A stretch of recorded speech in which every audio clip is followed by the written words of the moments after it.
Heartbeat of Rajasthan Festival, and a big part of this festival of dance and culture is this conference, this online conference.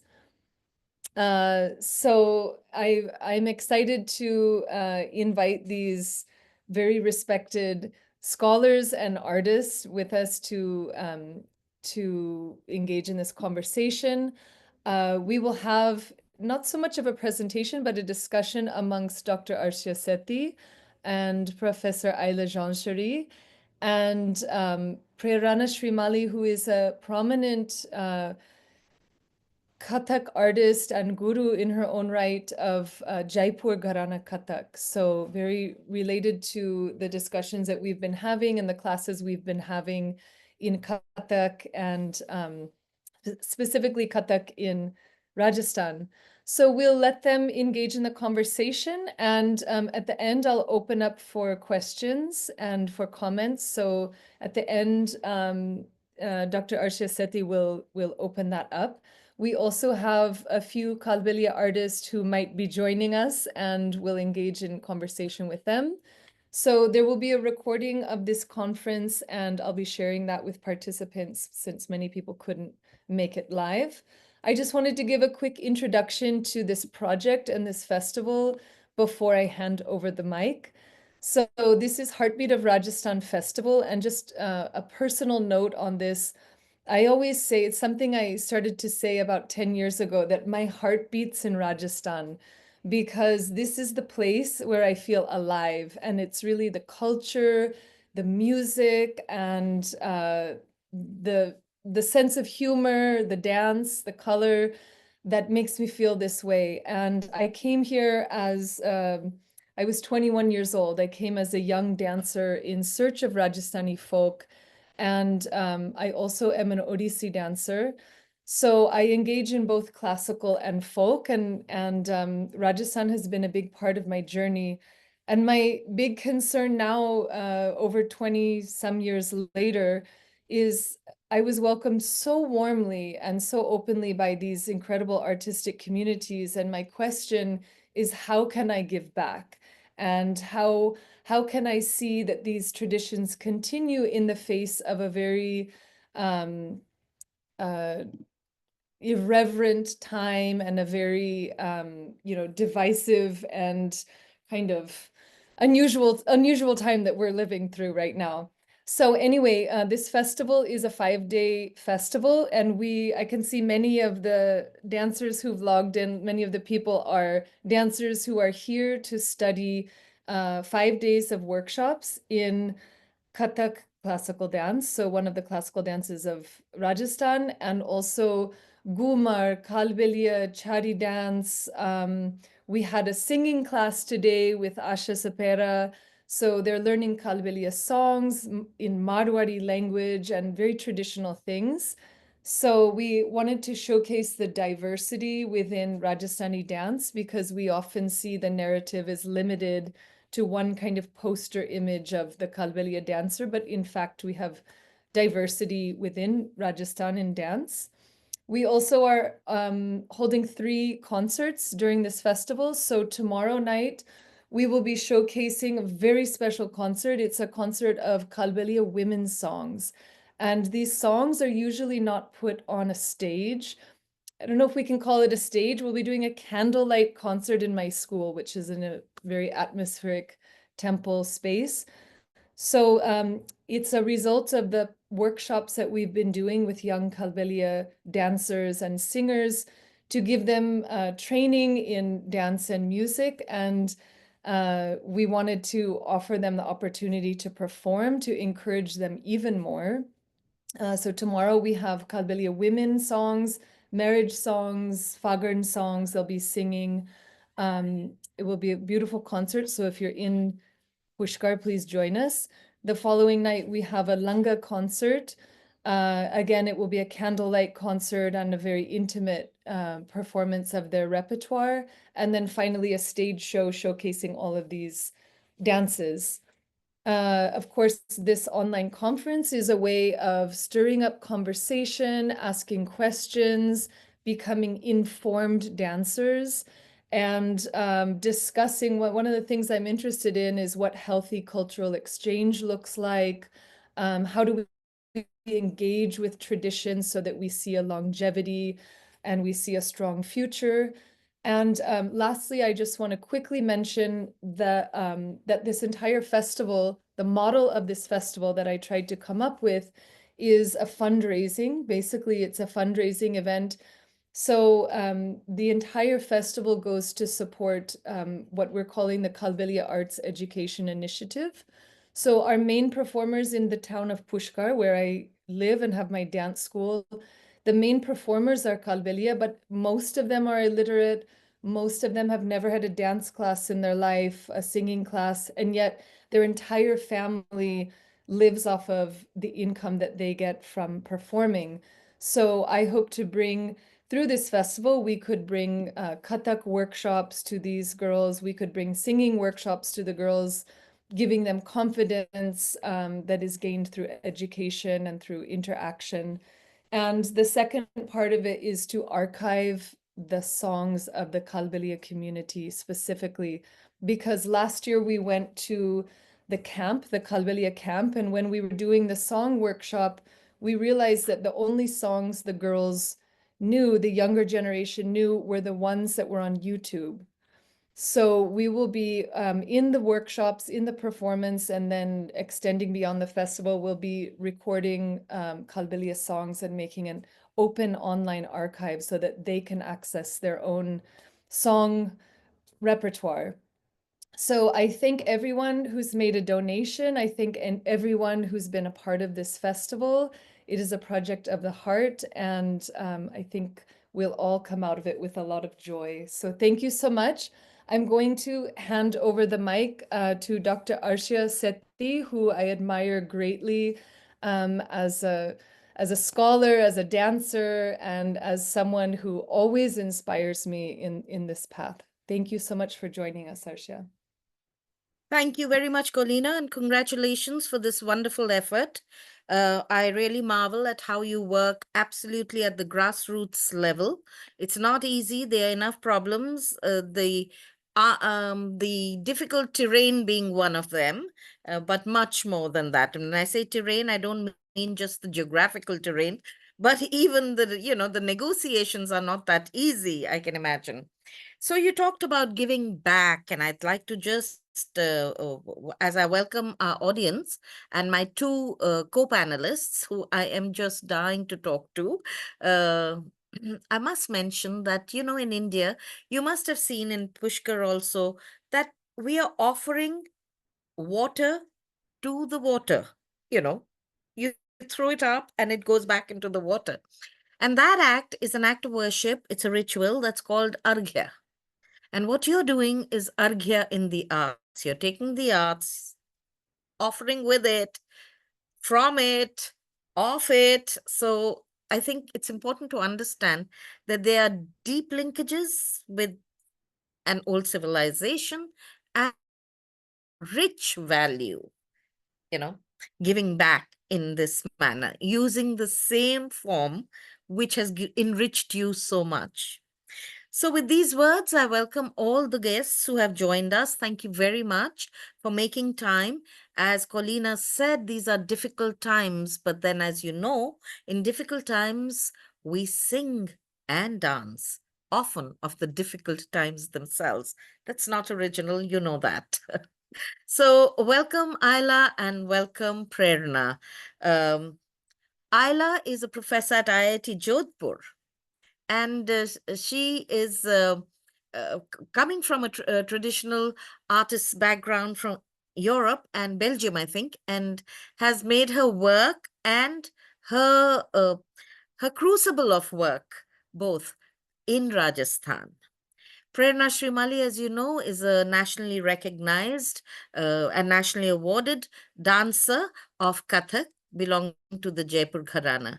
I would go to the extent of saying today she is the most important dancer in the Kathak field. Incidentally, she also comes from the Jaipur Gharana. Prerna and I have been friends for over 40 years, so I have an advantage over you. I know many little things about Prerna and her work that may come as a surprise to you. And suddenly I will throw these little surprises because I don't want to, you know, start off on a light, facetious note with Prerna. We're going to follow a sort of order. We will have Prerna first. Is that what you wanted, Colina? Yes, and then we will go to Isla, but there'll be a lot of give and take. Okay. So, Prerna, the one thing that you must share with our audience today is the book that you have written. Before I come to the book on Kathak, I wanted to tell you that Prerna comes from a family in caste oriented India, which was not known to be a dancing family. They were more the patrons of the dancers. She comes from a Brahmin family, and within the Gotra is quite high. Her grandfather was a very well known um, astrologer. He knew his stuff, kind of thing. So when Prerna decided to go in for dance, that in itself is a story that we would like to hear from her. What were the problems? What were the things? Because you know that across India, there has been a stigma around the woman dancer. I would like to believe it doesn't continue, but there are many incidents that still happen that make me realize that we haven't come as far as we should have. So, from Prerna, my first question is, from the background that you have come, Prerna, your father was a journalist and all. How was it that you were allowed to go into dance? Was there encouragement? Were there any impediments? Because Jaipur's Kathak does not have many women dance icons in the past. The only name I have ever heard of was Jai Kumariji's. So Hmm. correct me if I'm wrong. Roshan Kumari. Yeah, well, that's subsequently, that's now. Yeah. Roshan Yeah. Kumari, Urmila ji, like that was Shashi Shankla. But हाँ, पुराने जमाने एक में it was जय mostly कुमारी. men, है ना? तो ये कैसे हुआ और आपको कोई प्रॉब्लम हुई इन द रेpertoire ऑफ कथक, जयपुर कथक, जो कि काफी मर्दाना रेpertoire है? हम्म. हम्म. पॉपुलरली तो ये माना जाता है, अब आप इसकी परत दर परत खोलिए. पॉपुलरली तो ये माना जाता है, but the thing is that I didn't start dancing. I think dance happened to me. So it was just like jholi mein gir gaya, you know, because in Jaipur is so like rooted in Kathak. Since my childhood, I have seen it. That if any child is dancing or understand dance a little bit, he or she will know tathei theita, the basic syllables. And I think my mother just put me into dance, and she used to say that तुमने 4.5 साल की उम्र में dance कर लिया, which I never believed. But she showed me some photograph there, when because I have performed before I have completed my 5 years of age in at Ravindra Manch, one of the very Yes, important that's a very big stage. venue, very formal venue. Yeah, Formal it's not venue, an yes. informal situation. Yeah. Yeah, so I had this photograph, and I have danced in with two other girls, and two girls. I was in center, and I was dancing till the end, and वो दोनों लड़कियां निकल गई. So That's it was somewhat like that, and I right. used to dance and the one condition was that mummy has to sit in front of me. So it was like that. So that's how I started, and now I Talk, always be talk a little bit about your Guruji. How did you select that Kundan Lalji Gangani will be your Guru?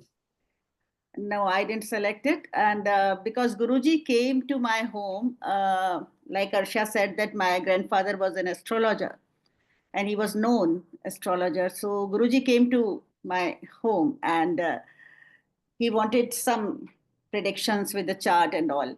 And then he saw me, and he asked mummy के इसको dance सिखाओ, इसको dance क्यों नहीं सिखाते?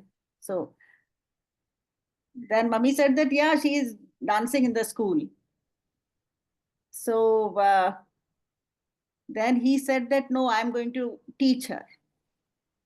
So the formal puja, that is Ganda Band. Hmm. Arsha, you have to explain that. Yeah. Ganda So Band is Prerna wants you to remember this term Gandaban because that's when formally a sacred thread is tied on to the wrist of the on the wrist. student, Huh? and And the there was student a is ritual. accepted. And ritual, and then there is a full ritual like that. The whole family of Guruji was there, and they had food and everything there. Mm. So then he started teaching, and he used to come off and on, like sometimes early in the morning, sometimes late in the night, and I used to hate it. कि भैया क्यों आ जाते हैं सुबह सुबह? Why early in the morning? I don't want to. Mummy used to say, बेटा उठो, गुरुजी आ गए.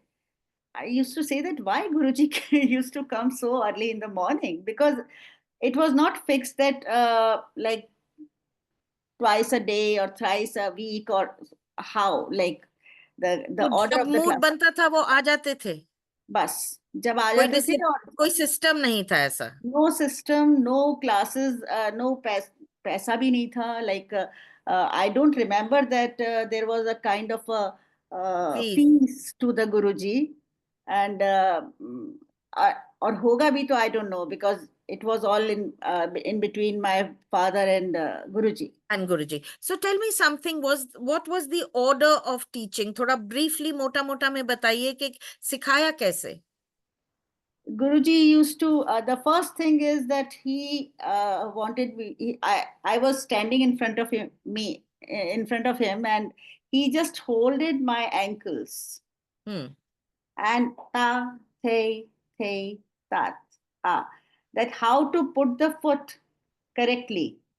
And I think that was very important, because that how to put the foot. So he used to sit on the ground, and he was holding my ankles, and he just put that, that, because I was very small. So you learned how the weight was to fall, how the pura panja had to lago. The full foot. Yeah. It was like this. It was not healed. It was that. Yeah. It was like that. So that was the first lesson, and then the chakkar, and I don't remember many When movements. did the abhinay come in? Very late. Like I was till I was in the class 8th and 9th, and Guruji used You must to have been about 14, 15 by that time. And Guruji just said 8th. I was 13, and 13, and then up to 9th and 10th, Guruji said that abhi tera kaam nahi hai. No abhinay for you. You are very small. You are so young that later on. So abhinay So, comes very late. Prerna, in the initial years, would he ask you to imitate him, or would he explain things to you? I don't remember much, but he used to just he used to teach me the syllable. First, you have to learn by heart, and then he used to ask me to uh, produce the sound from the feet. From the feet. From the feet तो first. उस वक्त class में और लड़कियां थीं? No, I was alone. He used to come at my home. Come home. But he had other girl students somewhere? In my summer camps, because Jaipur has this tradition of having summer camps of 40 days at least. Oh, it's very 30, interesting that you should say 40 days, 40 because days. so there's this tradition amongst Sufis and Chilla. artists of Yeah. 40 days of locking themselves in for 40 days, no distraction, eating, sleeping, and practicing. And practicing on the same time. Yeah. Every day, Yeah. same time. Okay, same time every day. They really, it's almost like a cave, like, you are just locked in kind of a thing. You can make out as an audience member instantly which are the students who have gone through the 40 days. There is something about them you can make out. So it's interesting that you said that the summer camps were for 40 days. 40 days. And every day, like 7:30 it starts, and till 10, we used to do just the footwork. Nothing else, just footwork. And after that, after that 15 minutes gap interval, and then we have classes. So Guruji used to ask me to, अच्छा अब जाओ तुम, अभी तुम्हारा काम नहीं है, because when he used to teach Abhinay to the senior girls, he just made me, तुम जाओ खेलो, you know, it was like So that. you used to play while the other students learned. Acha, ek sawal that comes to me is, there's a legend amongst the Jaipur Gharana Kathak dancers that when Jai Kumari ji, who was the one woman that everybody knows about in Jaipur Gharana's performance history, when she was so tayar, that when she was so much in practice, that when she danced and moved her kalai, uh, her bangles would break with the pressure and fly off and all that. Now, this is a reference to the mardana, the talwar ki gut and the Look, sharpness. what I understood with the later on, like with my readings and understanding Kathak, that in the books it's just written that Jaipur Gharana is uh, strong and veer ras, and Mm. Lucknow Gharana is more of lasya. But you can't have any dance form without these two elements, Both of them, they both have to of them. keep And the interchanging. other thing is that because in Jaipur royal courts, you know that in Jaipur we had Gunijan Khana, and the Navratna of Akbar's court. So Jaipur has, and it started in 1778. The Gunijan Khana, The Gunijan Khana, the and formal it was patronage. till 1803. Yeah. So Raja Jai Singh, then Pratap Singh, then Ram Singh. And Hmm. initially it was like 23 artists, and they were all paid artists, salaried artists, and including my Dada Guru, like my Guru Narayan Prasad ji, who was my guru's guru. So he used to be a salaried artist there, and he used to get 2 rupees as a salary Hmm. in those times. So and he had a full interview, and then and all the perks and shelters and everything he had. So he was in the courts. And So actually, sorry, you tell me this story, then I'll ask you a what question I about the court. understood, that because all the male dancers were there in the courts in Jaipur, Hmm. so that's why the male energy and the forcefulness and the strong movements are there in Jaipur. That's what I understood. And Oh, because oh, in comparison to Jaipur, the Lucknow style, in Lucknow, in the Wazir Ali Shah's court, only female dancers were dancing. very few male dancers were Huh. dancing. That's right. You're right. But also, the zameen, like the land in which this dance, Jaipur Gharana dance, emerged, was a very valorous Valorous, land. yeah, yeah, yeah, It's yeah. always encouraged that sort of dancing. Very regal and valorous, you Yes, know. yes, Yes, yes. yes. And the And there other, aren't very many examples of cross dancing that we find in this. Only in Behrupias that you see this whole shift. But huh, in the Lucknow court, for instance, there was a lot of cross dressing and transgender artistry. Where you transgress the gender, the yeah. artistry that transgresses the gender and all that. So Hmm, this was hmm, it. My one other question, Prerna, since you talked about courtly patronage, now courtly patronage suddenly stopped. yeah. Then where did the artist go? The your You know, Dada Guru, for instance, that and was other the people. hardest time. Like my Dada Guruji, he came to Gandhar Mahavidyalaya, Delhi, and he started teaching there. And all the gurus, because in Rajasthan, the Churu Sujangarh, the Shekhawati region, Belt, is yes. full. This belt is full of Kathak artists. My Guruji Uh, belonged to that, Kundan Lalji You may Gangani. want to know, not Prerna, of course, Prerna knows that, but the Churu Sujangarh belt is where the painted Havelis of Shekhawati are there. So there is an abundance and multiple expressions of artistry that you find there. But it is true that once the royal patronage disappeared, many of the gurus were reduced to absolute mundane pursuits And for poverty, deep sustenance poverty. and poverty. Yeah, deep poverty. But I would like to share a very interesting story about Prerna's Dada Guru.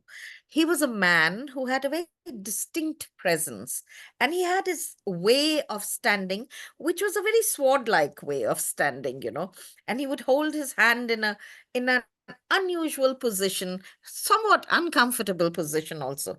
But that became his distinctive signature. Many years later, about 5 years ago, uh, I attended a conference in Hunter College in New York, and Emily Wilcox spoke about the China-India connection. And she showed a film about a Chinese ballerina, that is Chinese dancer, not a like Western kind of ballerina, but a Chinese ballet dancer. And she had, in an exchange program when Hindi Chini Bhai Bhai and all that was still the way things were moving, she had come to India, and there was this picture of her. She's not very tall, the Chinese dancer, but she's standing in the sword-like position with her hand held in that unnatural thing. And Emily Wilcox said, I never got to learn who she has learned from. And I just blurted out, I said, Narayan Prasad ji, this hand gesture is so him. It's like a signature. So Yeah. sometimes having a little unusual style or personal signature makes a person very, very, But very interesting. Guru Narayan Prasad ji used to do a gut of boat in Hmm. water. Now ki Yeah. gut. And my Navkigat. father have seen him, and Hmm. he used to say that when जब वो dance करते थे तो लगता था we are all in the water and we are all in Oh, that boat, the wave, rising and the falling in way the he used to waves. Very do, yeah. interesting. So it was, Prerna, this is going so wonderfully well, and we are having so much fun. At least I am having so much fun talking to me you. too. But I really want to come to the book that you have written. Yeah. Now, if you just show the book a little bit, Uthao.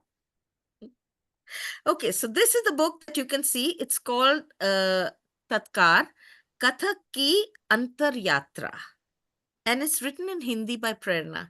This was a book that's been in our mind for many years. As I told you, Prerna and I go back almost 40 years as friends.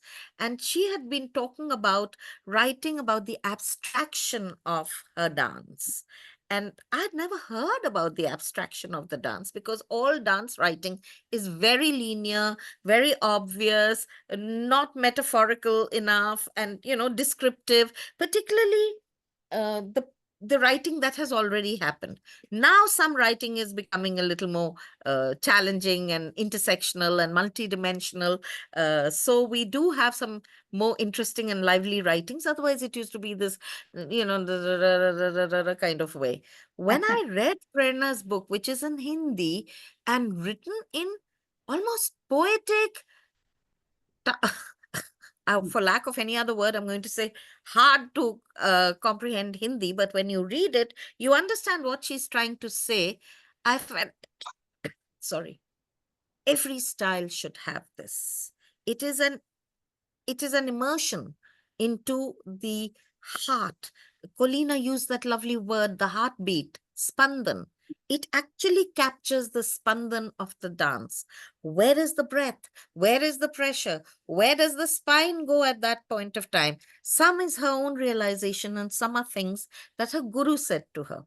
Guru said to her वाली बात में मैं आपसे पूछना चाहती हूँ। आपने एक बारी मुझे कहा था कि गुरुजी ने कहा गुलाई में नाच, and you never understood then what it meant, and it's only after you became a teacher that you understood what some of his words were all about. Would you share a little bit about that? Then we'll come to the book. Yeah, it's like Guruji had very special commands in the class. The first is अपने अपने लंबाई से नाच, अपनी लंबाई से नाच. अब अपनी लंबाई से नाच means dance according to your height. So of course I'm dancing as I am. So I could not understand that at that time.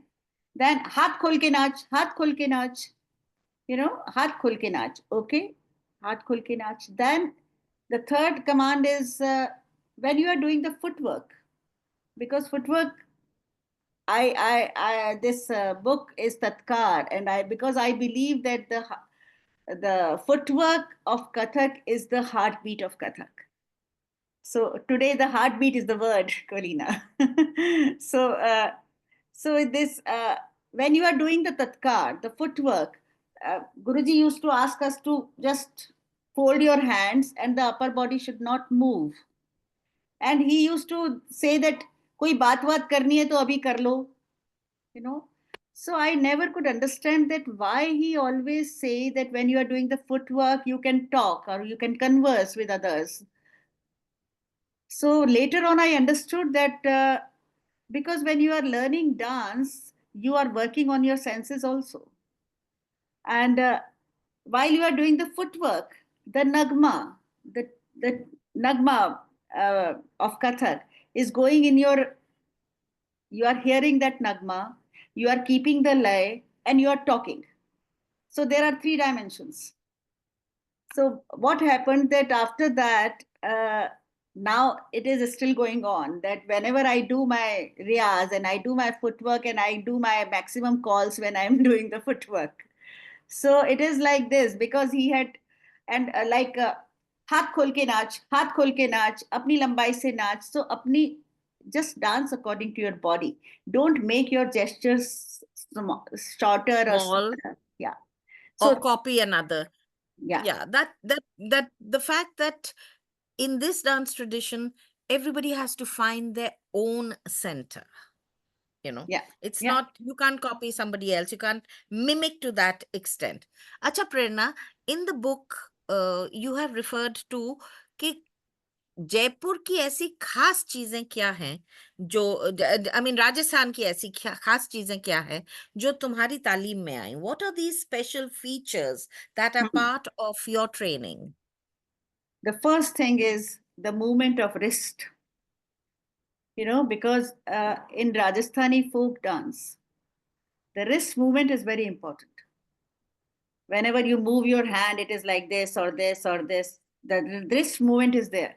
So the wrist is very important in Kathak, because whenever you are doing, you are just making your wrist move just lighter. So the कलाई का wrist, काम. yeah, kalai ka kaam, जिसको अलग से हम class कहते हैं in Kathak.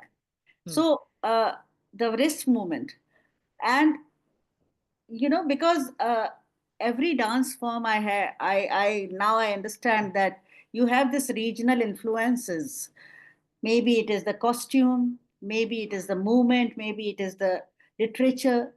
So like Ashtchap Kavi, all belongs to the poetry belongs to Rajasthan, the Srinathji temple, you know, the Nathadwara temple. It is all in the praise of Srinathji, the Ashtchap poetry.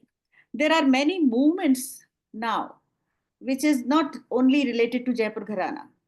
It's like the whole Jaipur, the whole Kathak world is doing it. Like this kind of a movement. This movement is Rajasthani movement. Yeah, and it's the Ghumar movement. Yeah, it is there in all Kathak. Means forget about Gharanas. So it is the common thing. This is Rajasthani movement, and each and every, yeah, when you are taking yeah, you are appreciating somebody, or you are just क्या कहते हैं जब आप कला लेना, कलाई लेना, हाँ. So you are doing like this or just like this. So it is all Rajasthani.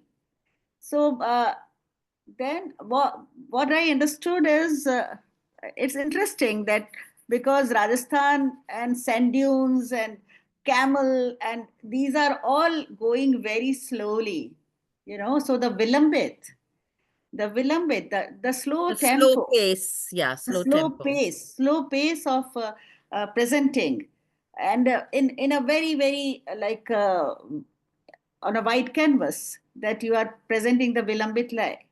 So that is also there. Then there are many lyrics. Like I used to do one stuti, which is still going on in the city palace, that with the royal family. It is written for their personal Ishta temple. Devta. Yeah. Ishta Devta. So wo Rangila Shambhu, it's like that. Would And you just recite a little bit of it? it is Just 2-3 Rangila lines. Shambhu, Gaura le Padharo Pyara Pavna. So the Shiva is invited with the family.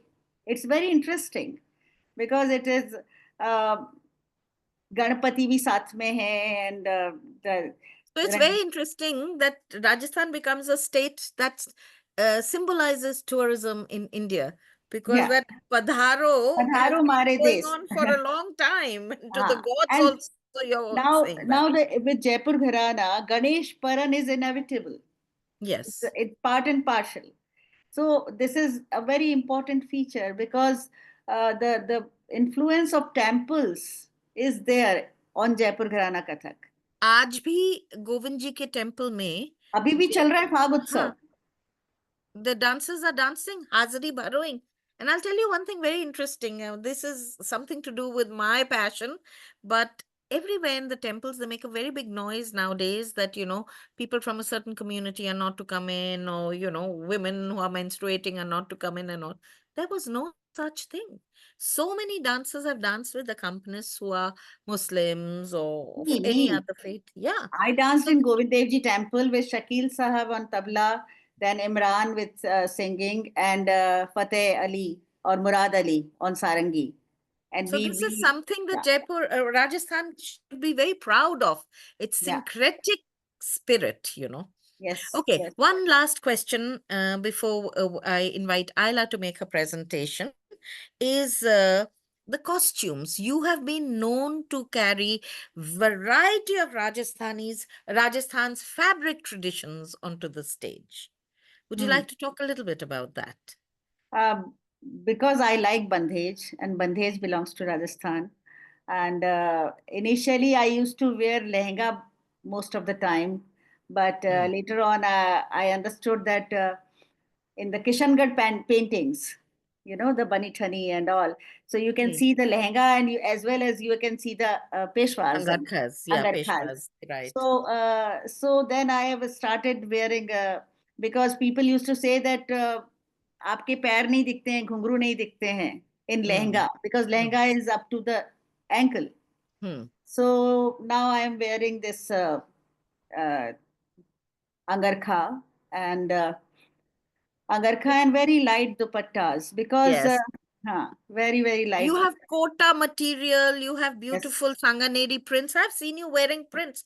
And when you're dancing, it's so hot. That cotton is truly more welcome than Yeah. silk. And And I always wear silks in the winters and winter. cotton in the summers.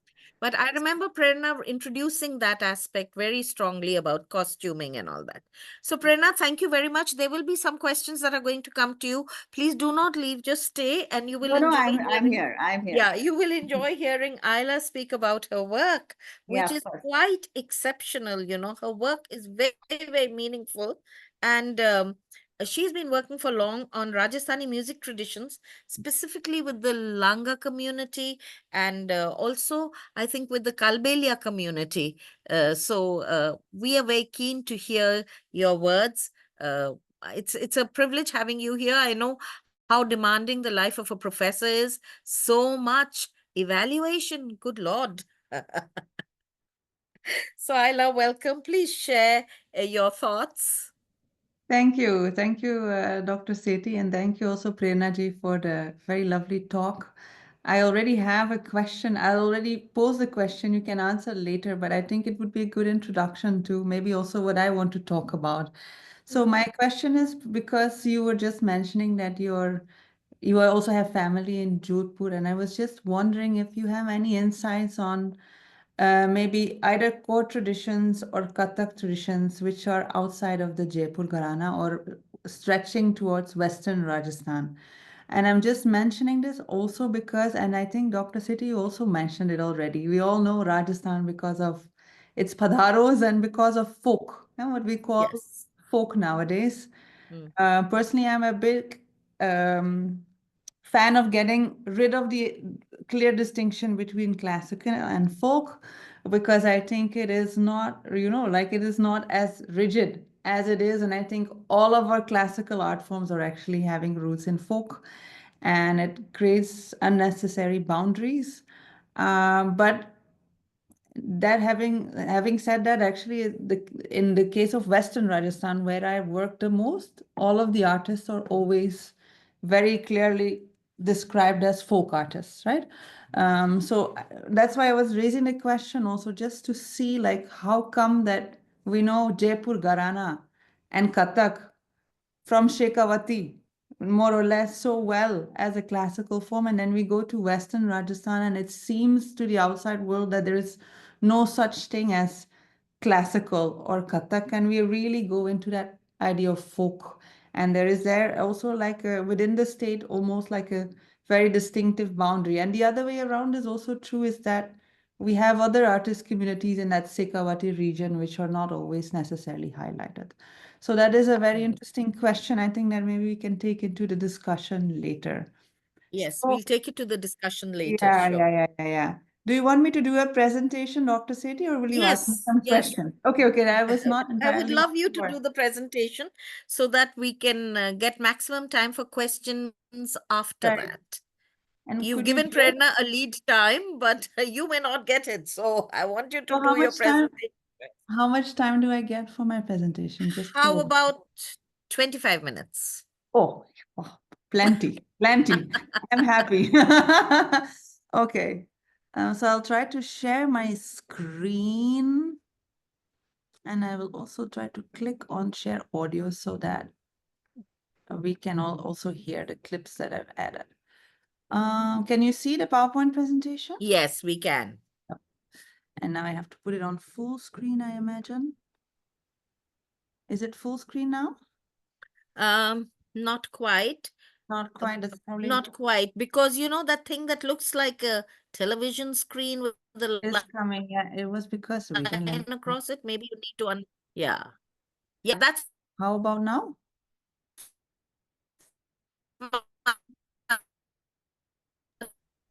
It's a full screen. Yeah. Okay, lovely.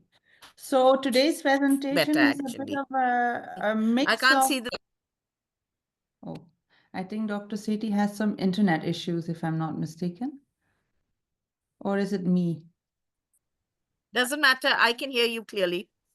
Okay, lovely.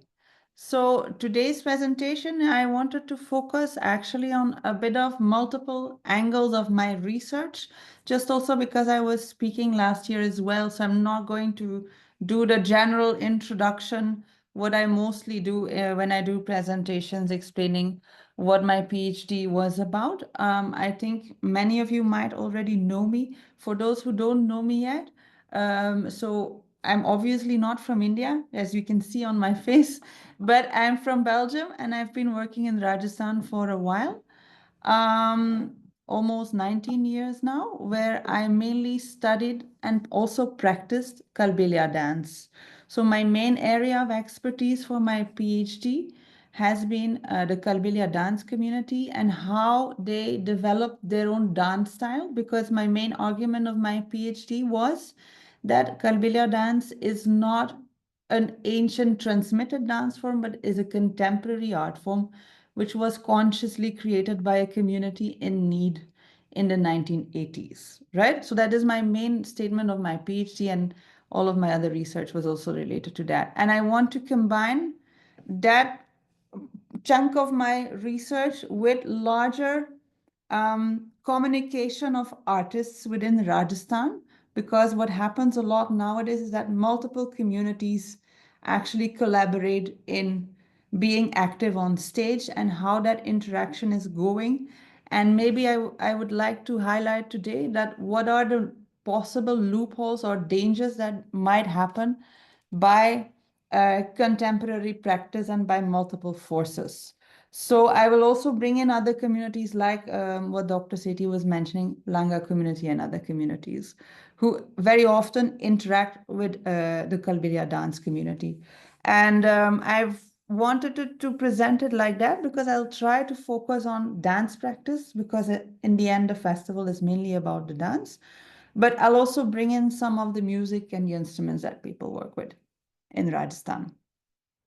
Yeah, so as I said, my PhD and my postdoc was mainly focusing on how Kalbelia dance was developed in the 1980s by a couple of families to come into the market, which was mainly focusing on local tourism and international musical industries, where they were performing and negotiating their art form in collaboration with what I call cultural brokers. So there were quite a few people active in Rajasthan that were negotiating what Rajasthani folk mainly was. And so Kalbelia dance came into that stream of let's say, of discourse that was created at the time. So that is one thing. So what we see here is that very clearly, so there is a group of women from one specific community who decides to take in the space for female dancers in the public, right? Because in Rajasthan, there is a lot of, and it's still, I mean, I think it's still a little bit there, but there was a lot of stigma in that period of time of public female performers, right? Public in the sense that they would be on a stage dancing, for example, in court, like what you were talking about in Kathak, or dancing in the domestic sphere for weddings is something else. But just going on to that contemporary stage and deciding that we will dance for everybody basically was definitely still a taboo at that time. And this few families had decided that they will do it anyways, and they will create their own image and their own costumes and perform. Again, for all of the details, if you have not heard any of my lectures before, I can refer to my publications, but that is the main grasp of what it was. The other thing, what I want to highlight, and I'll talk about that mainly today because this is the focus of my presentation of today, is how Rajasthan is nowadays mainly known for a hybrid performance of folk. So whatever we see in most hotels, whatever we see in weddings today, is not one specific style of one specific community, but it is actually a mixture of a lot of different things, which has become like some sort of a generic folk of Rajasthan performance. And there are always similar communities who come back and similar instruments that come back, but it also creates like a hotspot of what Rajasthani art forms is like. And so what I want to argument here is that we want to have a look at how maybe these mixtures of performances might endanger the diversity of what we have in Rajasthan, for one. And two, also how there is a very big shift, and here the dance comes in, to looking at something which is in general, let's say, entertaining, in which the art forms have mainly shifted to a big focus on percussion, also because it helps for the dancing, and the focus on repertoire is actually disappearing. So I think Prernaji also mentioned the Rajasthan being slow pace and people taking their time. And if we look at maybe some of the traditional forms, we can see that where performances could stretch over hours and hours and hours, and where actually very often very less percussion was present in performances, or maybe much lesser so than what we see nowadays. Whereas today, everything has to be very woo, entertaining and jumpy, and there is a lot of focus on percussion, right? Okay, so what I will do now is I'll just give you a very basic idea of the main communities that we know in Rajasthan from seeing them on stage, whereas we see them nowadays collaborating. So what is the most common combination that you will see in any performance in Rajasthan, whether you look at, let's say, a desert camp safari somewhere in Jaisalmer, or a wedding in Jodhpur, or even It's 20 hours. troops from Rajasthan travel abroad, is a combination of mainly three communities that are marketed the most, which is the Kalbelias, mainly for their dancing, the Langas and the Manganyars, and they very often collaborate together, and it's almost always that combination that we see of those three communities.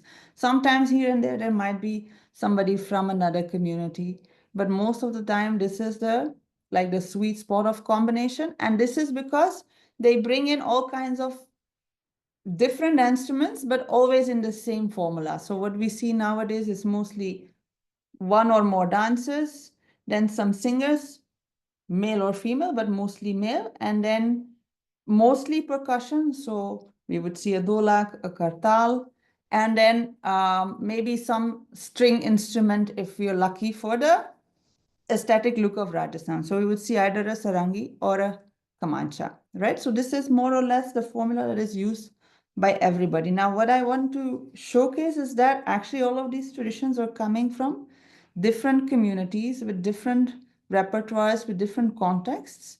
And I would like us to look back at that context. Also, again, for the aim of diversifying and for understanding the music in a bit of a deeper context and always, the same type of formula that we see. So I'll start with the Kalbelia music. And again, context of the Kalbelia, and this is what I know the best, of course, because this was all of my PhD research, is where women were actually, again, women were not performers, they were not dancers.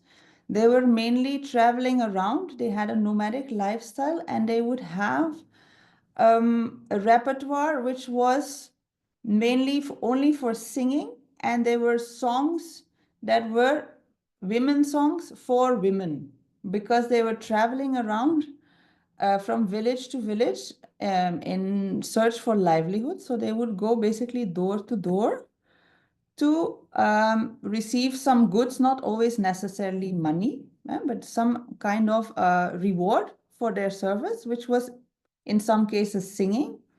And these songs were very often for the purpose of entertaining or teaching or transferring knowledge or even having a funny interaction, woman to woman, right?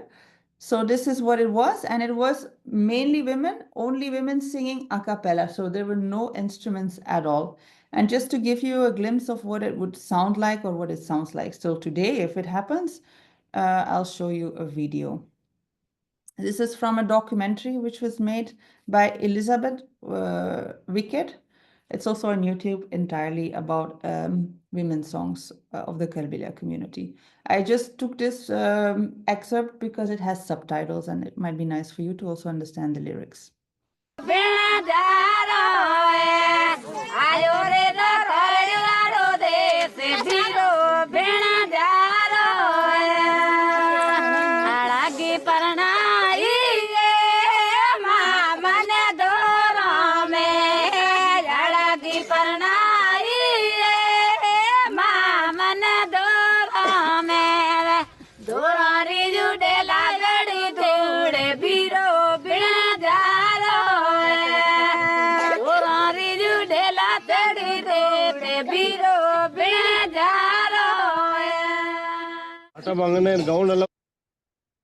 Right, so this is more or less how it sounds. And again, this is just an example of one of the repertoires that they have, but expressing viraha, longing of missing of your partner, is a topic which is very common again for Rajasthan, because a lot of men used to travel quite a large part of the year to work and then not come home, and women were very often alone, and so these type of repertoires were shared. So if you would walk around and imagine you're a Kalbelia singer, you would go and sing this to other women because they would relate to that feeling, right? So this was sorry.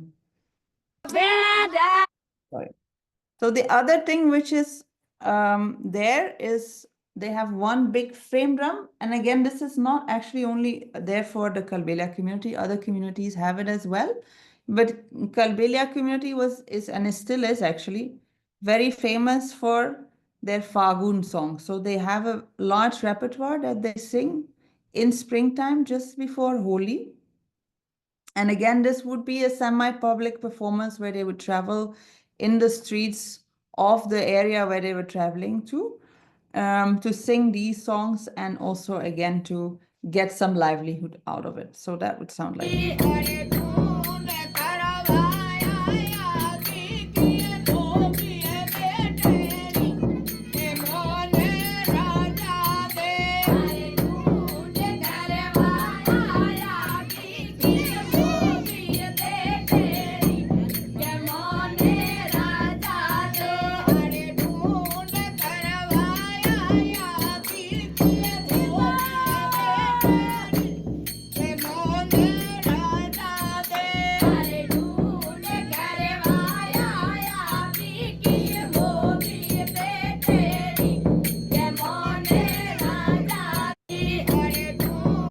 Right, so again, just to give you an idea, I'm also showing this video because this is a video of Asha and her family. And Kulina, I'm hoping that you might also showcase a little bit of that repertoire in your festival, because this is really the time of the year where this is performed. And we can see that in their family now there is a bit of a revival movement where they want to showcase this repertoire again. And I'm a big fan of also showcasing that, and not only necessary, only the dance that we see nowadays.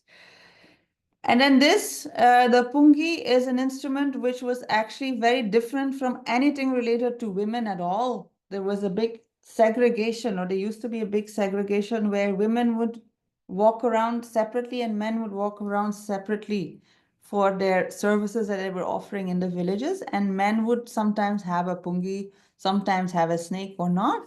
But again, these were very separate traditions. So this again is to highlight that how there are so many different groups of music and practice that we can identify that have nothing to do with the very common package that we see nowadays, which is one Kalbelia dancer, a few langas, a few manganiyas, Padaru Marudesh as the first song, then maybe Nibuda and some other songs, one Gumar dance, one Kalbelia dance, and then some Sufi songs, and the stereotypical package that we see now. And again, just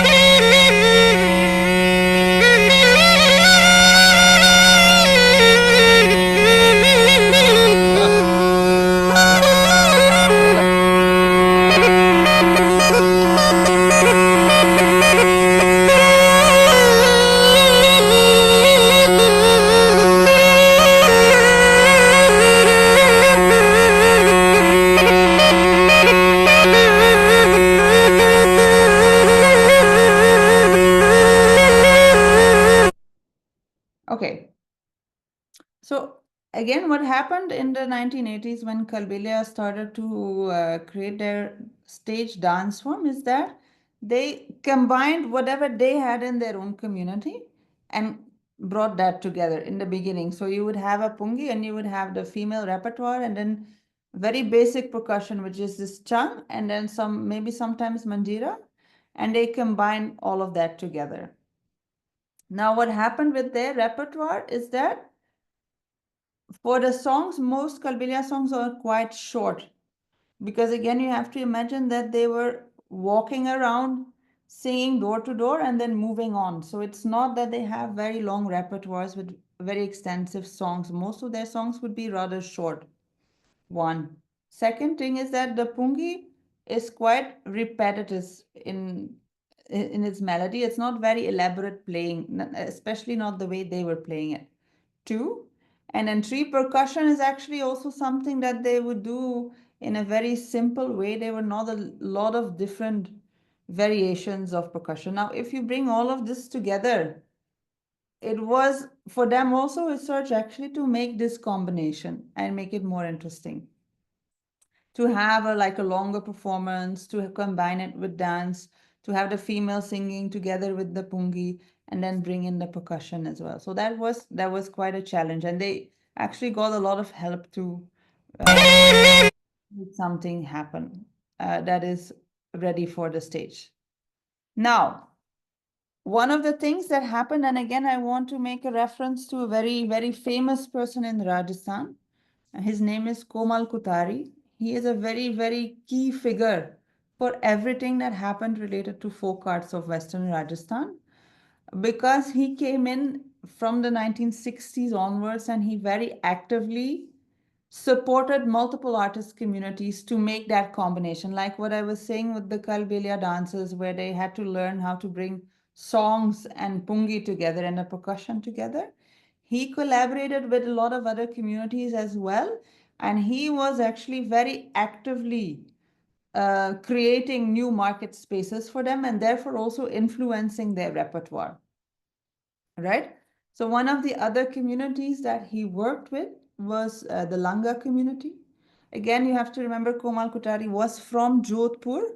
So that Kalbelia Langa connection also became active because of him, because these were all communities that were living actually in Jodhpur all around. So he also worked with a community called the Langa community. They were mainly living in Jodhpur city, and they were also living in some of the villages around. Very close, like approximity, like between maximum 80 to 200 kilometers, all of these villages around. And their musical tradition was very different, of course. They were mainly male musicians. They are Muslims. They are so they're Muslims, and they are coming from a patron system, which I have to also mention, Kalbelias don't have patrons. Langas and also the Manganyas that I will talk about later, they have patrons. So they were dedicating their musical practice in service of what was required for their patrons. Their patrons were called Sindhi Sipahis. So most of the like active patrons in Rajasthan, and also again, Prernaji, correct me if I'm wrong, but I think also for like courtly patronage, where they were either related to the court or they were coming from some sort of like army family, something related to, again, we're talking about Veer, right? So about how patrons were actually sponsoring artists, whether they were classical artists or folk artists. They were related to either royalty or like military, traditional military, and not the army that we see today. So the Sindhi Sipahis also, they were part of the armies of Rajasthan, and therefore they got a lot of land and value, and therefore they had the capacity also to actually patronize specific communities. So they had their own community, serving their community for all of their functions. So weddings, births, even deaths, all kinds of functions they had. So and every musician community related to every patron, for that matter, had their own specificities, including instruments, right? So the Langa community is mainly known for their Sindhi Sarangi. So again, because they traveled from Sindh to Rajasthan, they brought a specific version of the sarangi, which is different from what we now know as the classical sarangi. It's a little smaller, a different amount of strings. I'm not going to go into the details, but so they were mainly playing that and only that. So they would play and sing. So again, the voice here is very important, because the voice is always the first thing, by the way, that any singer in Rajasthan learns. They learn singing, and not with in the case of the Langas and Manganyas at least, not with Sari Gamapa, not with notes, but with specific songs. So there would be Chote Geet and Mote Geet. So Chote Geet are the simple songs, like almost like a lullaby, that a kid would learn because it's easy to sing, and then it would become more and more complicated. So basically they learn repertoire from the beginning. So it's all about memorization and remembering songs one after the other and building on the repertoire. And with the songs, they also learn the techniques. So from basic techniques of singing to coordination with the instrument, to then become basically a master musician. So that is how it is, and it is very organic. They don't often sit and have an actual class. There's no classes as such, but it's all by imitation. So Langas did not have any form of percussion instrument in their community. That is also something which is important to mention. The percussion was introduced later. The only form of percussion that they had was actually to use their bowing stick and give rhythm with that. And very often they put bells on their bowing sticks. Many string instruments actually do that. and that would give them some drone or rhythmical structure. Right, so it's just an idea of how the sarangi sounds.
Right, so you can clearly hear the rhythm in the way that they're bowing, right? So you don't actually need a percussion instrument, but that is how they gave rhythm to the music.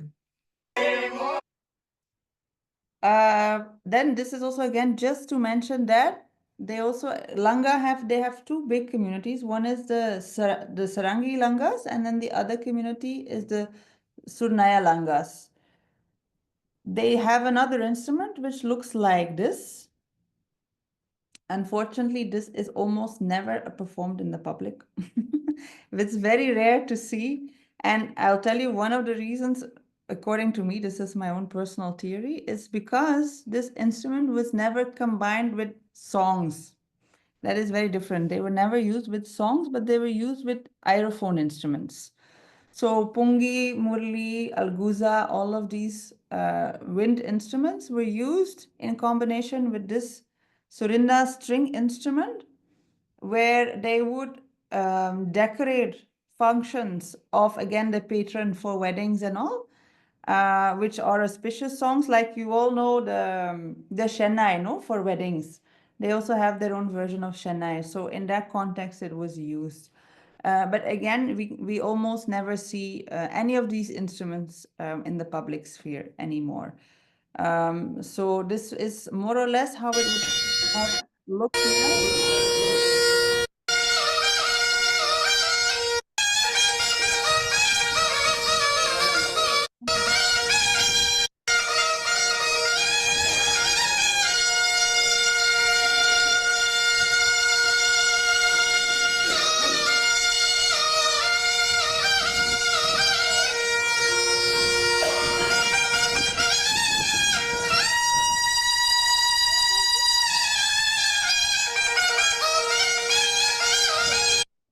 So that used to be the combination. Again, this is almost the same instrument like a pungi. It has a bit of technical variations. They would call it murli, but it's the same technique and almost the same materials. But it sounds very different from the pungi that a kalbelia musician would use, right? Because it's again, the function is very different. So this is not for snake charming nor for dancing, but for services of the patron. And just to show you another aerophone, which is commonly used.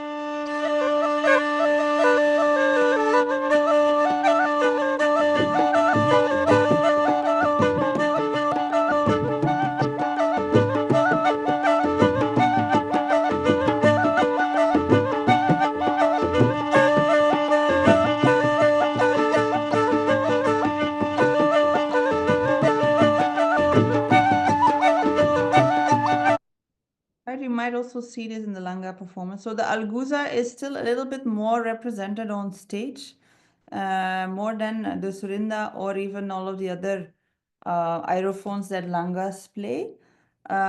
Even though actually there are very less young people who learn any of these instruments. I also want to really highly emphasize that, like the Alguza is only played by a handful of families. Huh? So there are a few families in Barnava village. The musicians that are coming in your festival are also from Barnava village, and then maybe one or two musicians in the city, and that's it, right? So it's a very less played instrument. Surinda also, even the sarangi for that matter, is also really not very popular to learn among youngsters, which is very sad. And I'm a bit of an activist today, but I do want to focus on that, loss that we're having because of the hybrid commercial forms of Rajasthani music and dance that we see nowadays. I want to move on to the next slide. Yeah. So then we have another community, which again, and these communities were put together by Komal Kothari, and this is still his legacy that is living on. That combination of Kalbelia, Langa, and Manganyar that we see. And the Manganyars again are different from the Langas. Again, I want to make sure that you understand that segregation and that they are different communities and they have different skills. They're also Muslim, but they have different patrons. Their patrons are Hindu, right? So they have mainly Rajputs, but also on the other communities that patronize the Manganyas. So their repertoire, even though the functions would be similar, they would perform for weddings and births and all of that, the repertoire is still significantly different because of their patrons. So they would have the syncretic repertoire, for example, much more than Langas because of that combination of religion, right? Again, it's too much to explain right now, but it's important to remember. Their singing style is also very different. For a person who has a good ear, you would also hear a difference between a Langa singer and a Manganyar singer. And this is also, again, mainly because they train their voices together with their main instruments. So if a Langa is training with the sarangi or with this Surinda, the Manganyar would train with the Kamangsha. And that is why their voice also is entirely different. So the main instrument of the Manganyar community is the Kamangsha. It looks like this. And we'll just listen to it first.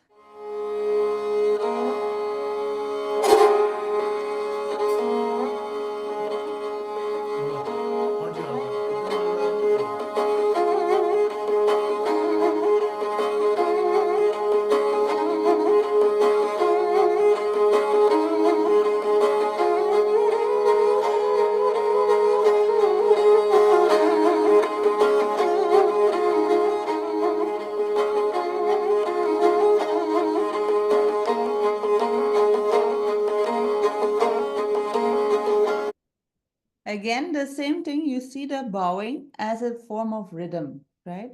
They again were not combining this originally with any of the percussion instruments that we see today.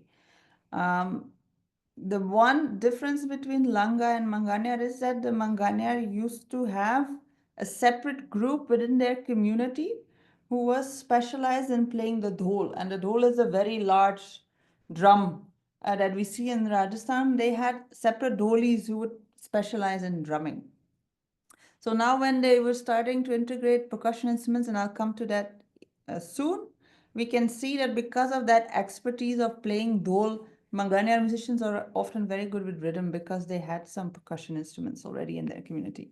Langas, by the way, they don't play as much percussion as Manganyas because they didn't have any percussive instruments. And so all of the young kids now in Langa community that play either dholak or kartal, they have really learned it almost from scratch, in the sense they started to integrate it from the 70s onwards. And it's now the few generations. So if you would go to a small village of the Langas like Barnawa village, you will have a lot of trouble finding percussionists. You will find them more in the younger generations and in the city.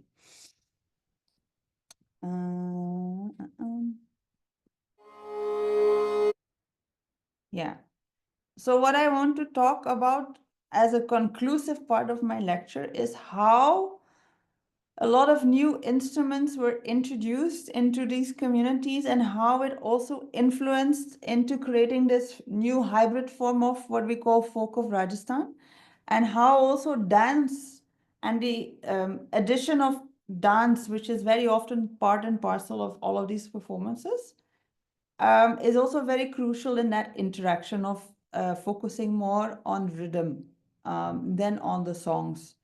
So one of the first instruments that I want to talk about is the harmonium, which is actually not an Indian instrument, right? It was imported to India during colonial times. by the Britishers, but it's a German instrument in origin. It used to have legs, and for the Indian purpose of playing, they removed the legs and it's played on the ground. So this instrument really become a pan-Indian instrument, not only in Rajasthan, but in a lot of other musician communities nowadays. They play harmonium as the basic instrument for singing.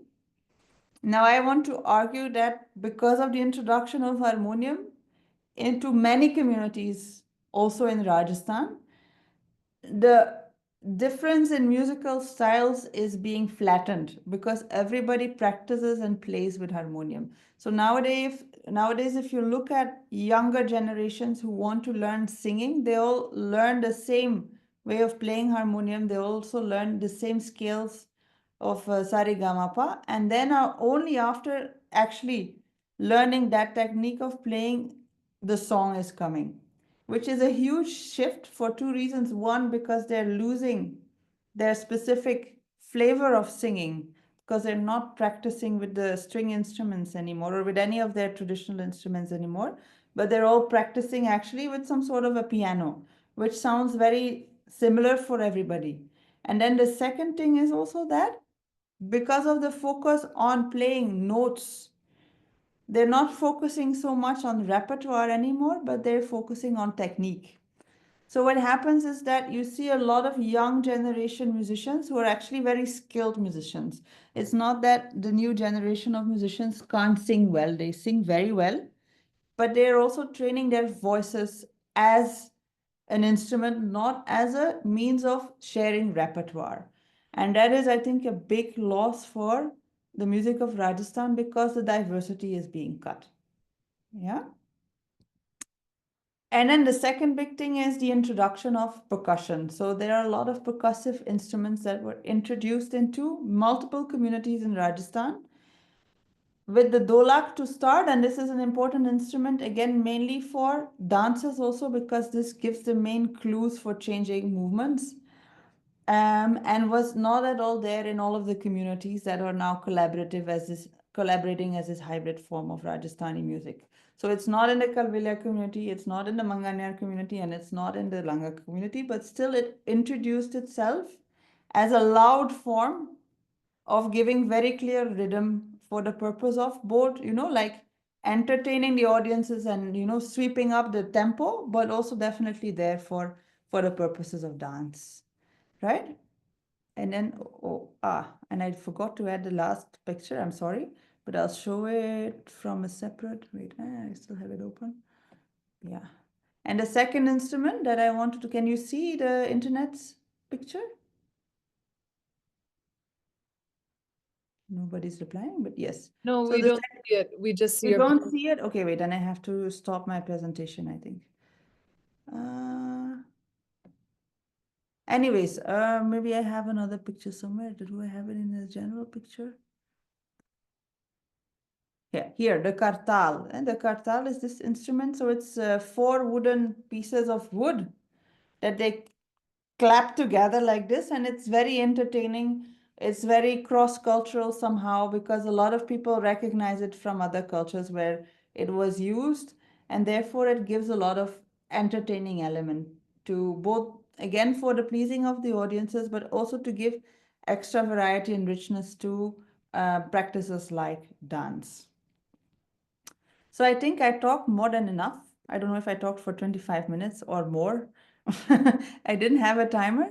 But again, to summarize the main ideas, what I wanted to share is that if we look at performing arts of Rajasthan, I would want us to look at more diversity and go away from that very stereotypical one frame of a performance that we see in every place again and again and again. And I feel that actually from within the musician communities, and I can see that Asha ji is there now, and she is one of the good examples of this, is that within the communities, actually there is a big revival movement happening where musicians are looking back at their own repertoire and are reclaiming their own spaces, and they are very proud about, this is my repertoire, this is my song, this is what was in my community, and I don't necessarily want to copy what has been already there. I don't necessarily only want to have that hybrid form of performance that we are doing over and over and over again, because it's also quite boring for them sometimes to keep on playing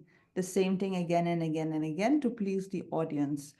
And to conclude, my main thing is that we need to educate our audiences more than we need to educate our artists. Because very often the artist is blamed for not playing well enough or traditional enough.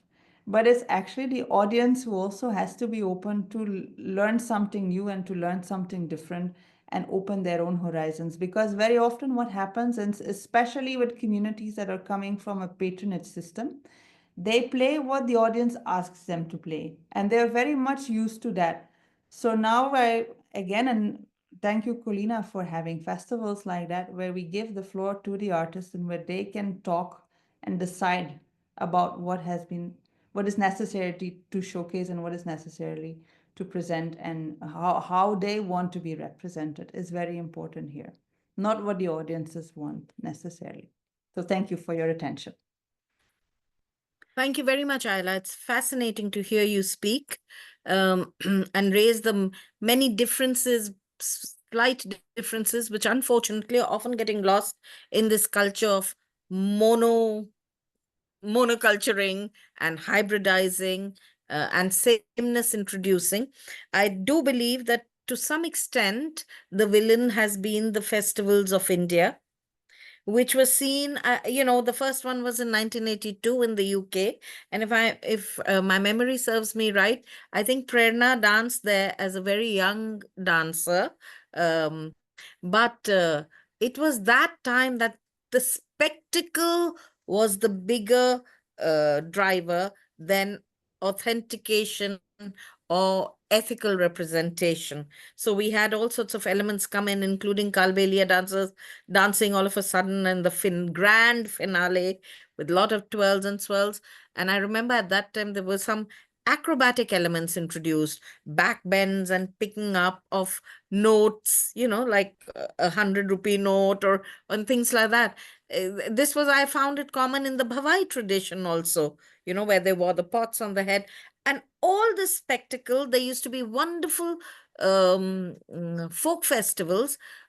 You talked about Komal Kothari, but Keshav Kothari has been a very big player in the art scene also, in fact, a pan-Indian art scene. And he was quite a mentor for Prerna as well, because she was at the Kathak Kendra. And for me too, a lot of my understanding was because of Keshavji's understanding. So he do these festivals which had these acrobatic elements to it, the grand finales to it. Both of them are real brothers. Yes, Yeah, exactly. and they are real brothers too. And the second thing is that Prerna, why don't you tell that what you just messaged me about, that Rajiv Sethi has played a very important role in this as well. Yeah. So tell us Yes, a little bit. Kalbelia nahi aaye the us waqt, pehle Malanga Mangniyars thi. Kalbelia, because Komal Dada, when he was there, because I know Komal Dada as my father's friend, and so Komal Dada used to take langas and manganihars for the very first time to anywhere abroad, and Kalbelia dance was not there at that time. Only langas and manganihars were there, and On stage. Dance तो होता होगा, पर on stage नहीं होता होगा. सब scene पर नहीं थे उस तरह से हाँ, आज है ना, ऐसे उस वक्त नहीं थे.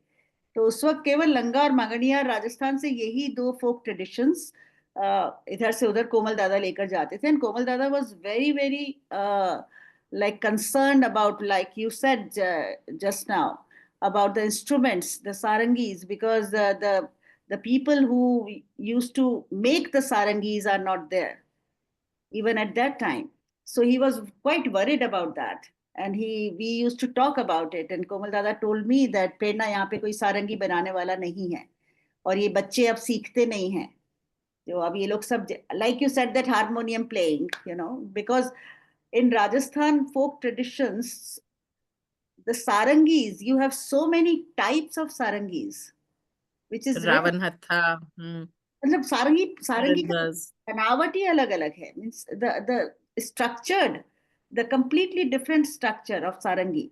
And interestingly, sarangi and the way the tal system they used to take in Rajasthani folk, it's not only 6 beats or 8 beats.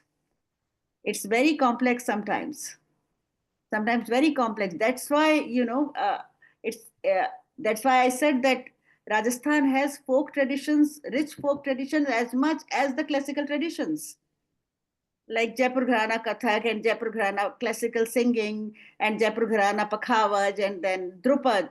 And here you have Langas and Manganihars and Kalbelias and Ghumar, of course, and Geendar and Kachi Ghodi and everything is there.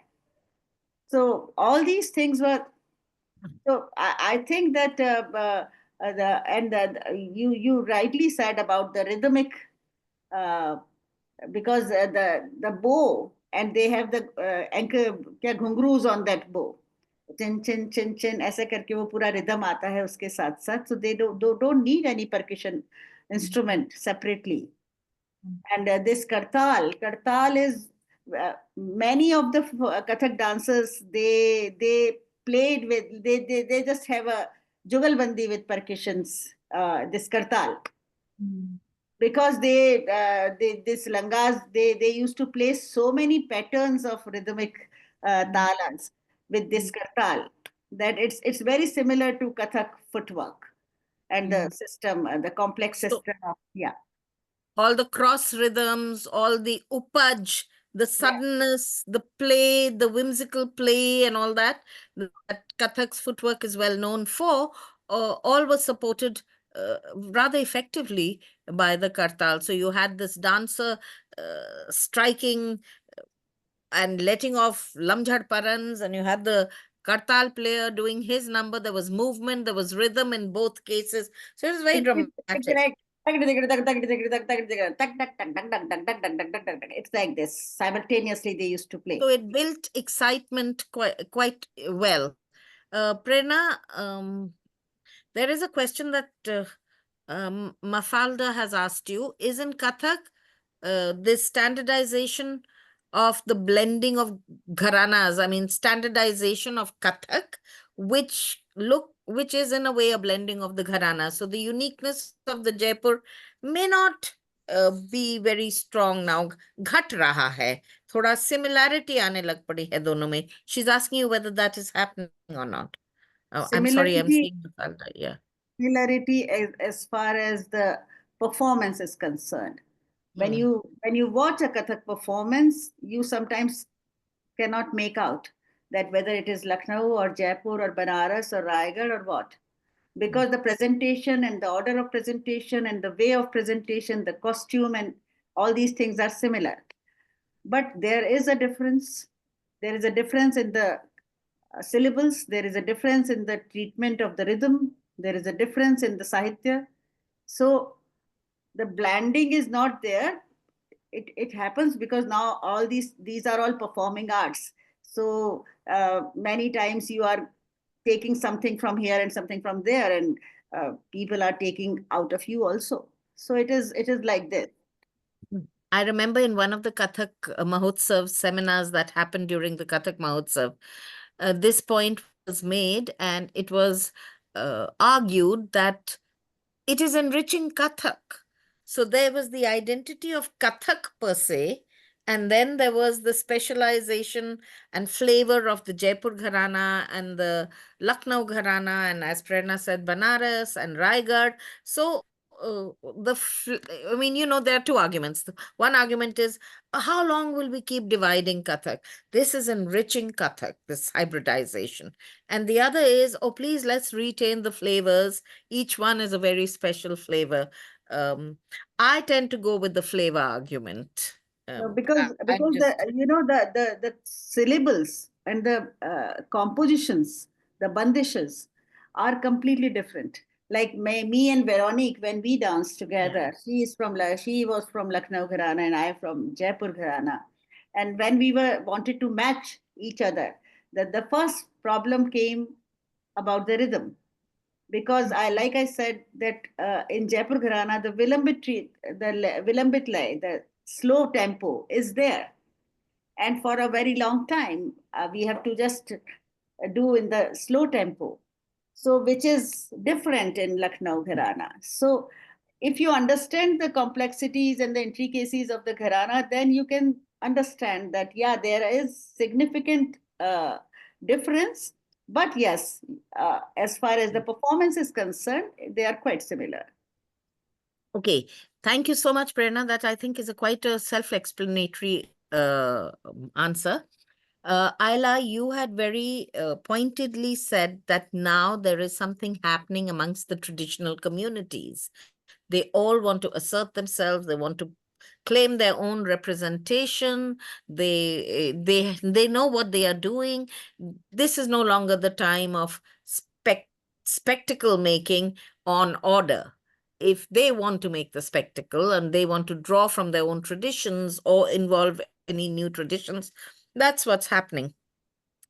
I take it that you know your stuff. So, but I would like to speak to Asha ji, who is with Colina right now. Namaste, Asha ji.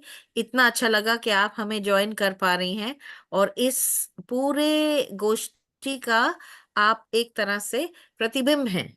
आप ही की कला पे ये सारी गोष्ठी हो रही है.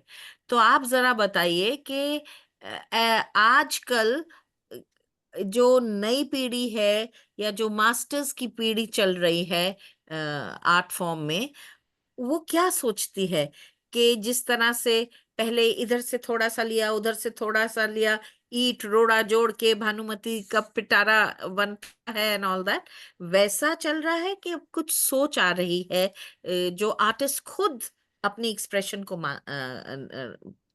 का रिफ्लेक्शन कर रहा है, एक प्रतिबिंब बनाता है. नमस्ते जी, आप सबको मेरी ओर से नमस्ते.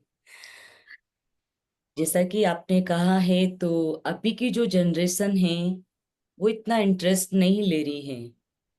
वो अच्छा पढ़ा लिखा रहे हैं. अभी हमारे कम्युनिटी में हम लोग सोचते हैं, जैसे अभी मैं पढ़ी लिखी नहीं हूँ, स्कूल भी नहीं गई हूँ, लेकिन फिर भी हमारी सोच है कि हमारे कल्चर को और आगे बढ़ाएं और हम लोग और ऐसा क्या कर सकते हैं जिससे और हम हमारी संस्कृति और कालबेलिया डांस को अलाइव रख सकते हैं. लेकिन अभी की जनरेशन कर रही है, लेकिन रुचि ज्यादा नहीं है. जैसे म्यूजिशियंस में लड़के नहीं, न्यू पीढ़ी के लड़के हैं, वो नहीं सोचते कि हम लोग अपनी म्यूजिक को अलाइव रखें. ये एक पॉइंट इन्होंने बताया आयला जी ने कि आयला ने नहीं, प्रेरणा ने शायद कहा था कि आजकल इंस्ट्रूमेंट मेकर्स भी नहीं हैं. जो आपके ट्रेडिशनल इंस्ट्रूमेंट्स हैं उनको बनाने वाले नहीं हैं. नहीं तो है जी. हाँ, ये सच बात है. ये तो बहुत बड़ा जैसा प्रॉब्लम बात है, होगा फिर. जैसे पुंगी मेरे पापा बनाते हैं, तो आप पुंगी कहीं नहीं ले सकते हैं, कहीं पे भी नहीं मिलेगी. हम्म. जो इंस्ट्रूमेंट है वो मेरे पापा अपने हाथ से बनाते हैं. तो कुछ ऐसे इंस्ट्रूमेंट है, जैसे डफली ओरिजिनल जो बनती है, वो एक शीशम की लकड़ी से बनती है. तो वो भी अभी बहुत कम है, क्योंकि डुप्लीकेट मिलेगी तो वो हम लोग, जैसे रियल स्किन नहीं मिलेगी, जैसे सो लेजर. एक सेकेंड मैं पूछना चाहती हूँ कि वो स्किन किस किस चीज का स्किन होता है डफली पे. जो जो बड़ी लेजर्ट होती है ना, जिसको हाँ. हम पाटागू बोलते हैं, उस स्किन से उस पर होता है. तो अभी तो मतलब जैसे पहले फॉरेस्ट एरिया जाके उसको पकड़ कर उसका स्किन निकाल कर भी करते थे, लेकिन अभी ऐसा नहीं है. Ayla, is this a iguana that she's talking about or a monitor lizard? What is it? It's more like a monitor lizard, but it's very Yes. specific to Western Rajasthan. Okay. Okay. Now I wonder whether the Wildlife Protection Act comes into play as well. That animal as such is not separately protected, but of course, the big reptiles in general, yeah, should sort of, but that's not the reason I think why That's not the reason. they're not making that instrument anymore, just to be clear. Because again, the same thing is often said about the dance is that, the snake charming is prohibited, so that's why Yeah. women dancing, but there are still snake charmers, no? And that practice is still happening, so there's not necessarily that direct correlation as such. That's more of a created story somehow. सो ये जो created stories का जिक्र कर रही हैं आयला, उनमें से एक क्रिएटेड स्टोरी जब मैं यंगर थी तो मैंने सुनी थी कि जो कालबेलिया डांसर्स हैं वो स्नेक चार्मिंग कम्युनिटी से हैं, और वो जगह जगह जाके अपनी स्नेक मूवमेंट की कला दिखा के कम्युनिटीज को, जो कि जजमान होते हैं, उनको ये सांप एंटरटेन के करती। ऊपर है कि पहले सांप डांस करते थे, अब हाँ, सांप तो नहीं करते, तो सांप की जगह लड़कियां डांस कर रही है। पर सांप गए तो नहीं है, अभी भी पिक्चर्स दिखती है हैं तो आप नहीं, लोग। लेकिन गवर्नमेंट अलाउड नहीं करती है ना कि उसको पकड़े, और जो बुजुर्ग लोग हैं अब वो नहीं है इतने, मतलब कि जैसे न्यू पीढ़ी के लोग जाके कैच कर सके। अभी तो छिपकली से हाँ। भी डर लगता है, तो कौन जाके सांप को पकड़ेगा। हम्म। वाली बात है। आयला ने कुछ ऐसे पॉइंट्स रेज किए हैं कि आपके प्रकार प्रकार की गाने गीत होते हैं, जैसे फागुन का होता है, या कितने टाइप के गीत होते हैं? और बहुत पुराने गाने हैं, जैसे पहले समय में औरतें, माइक्रोफोन वगैरह नहीं होते थे, वो ओनली यहाँ से गाना गा रही है 5-6 औरतें, तो एक दूसरे गांव में सुनाई देता था, क्योंकि वो हम्म। हाई पिच पर गाना गाती थी। हम्म। वो हाई पिच का गाना जो है, वो पुंगी के साउंड से मैच होता है। जी यस। जरूर, जरूर होता है। पुंगी अच्छा। पे भी गाती है और डफली पे भी गाती है, चंग पर भी गाती है। हम्म। So we've heard from Asha ji many aspects about the current situation, the challenges facing them, the fact that instruments are not being made, the fact that some of the skins and animals that are traditionally part of their life, way of life, and their entertainment tradition and artistic traditions are not that easily available. I'm sure this is a very complex situation. And remember that, as she said, she's not educated. Negotiation possibilities with authority become very limited. And there's this huge stigma against some communities. They've been declared indulging in commercial sex work. They, not the Kalbelia community, I'm not identifying that, but I'm just saying some communities that have traditional practices have been dismissed as, you know, thieves, as there is a word for them, the notified tribes, and so we have a very complex situation of othering them. So suddenly then comes the Festival of India or whatever, and making spectacles out of them. It's been a bit of a roller coaster ride for them. Anyway, um, I'm sure there are going to be some suggestions towards the end from the audience. But we have with us today another young Kalbelia artist present here, Rani. Rani, कहाँ हैं आप? Do I see her? थोड़ा बोल लीजिए रानी जी, आप हैं तो बताइए कहाँ हैं? डू आई सी? नमस्ते। अरे नमस्ते नमस्ते, आप तो फुल कॉस्ट्यूम में आई हैं, लवली। हाँ, आई वॉज इन ताज अच्छा लग रहा होटल। है। सॉरी? मैं प्रोग्राम में थी ताज होटल में। Oh thank you so much. Delhi के ताज होटल में?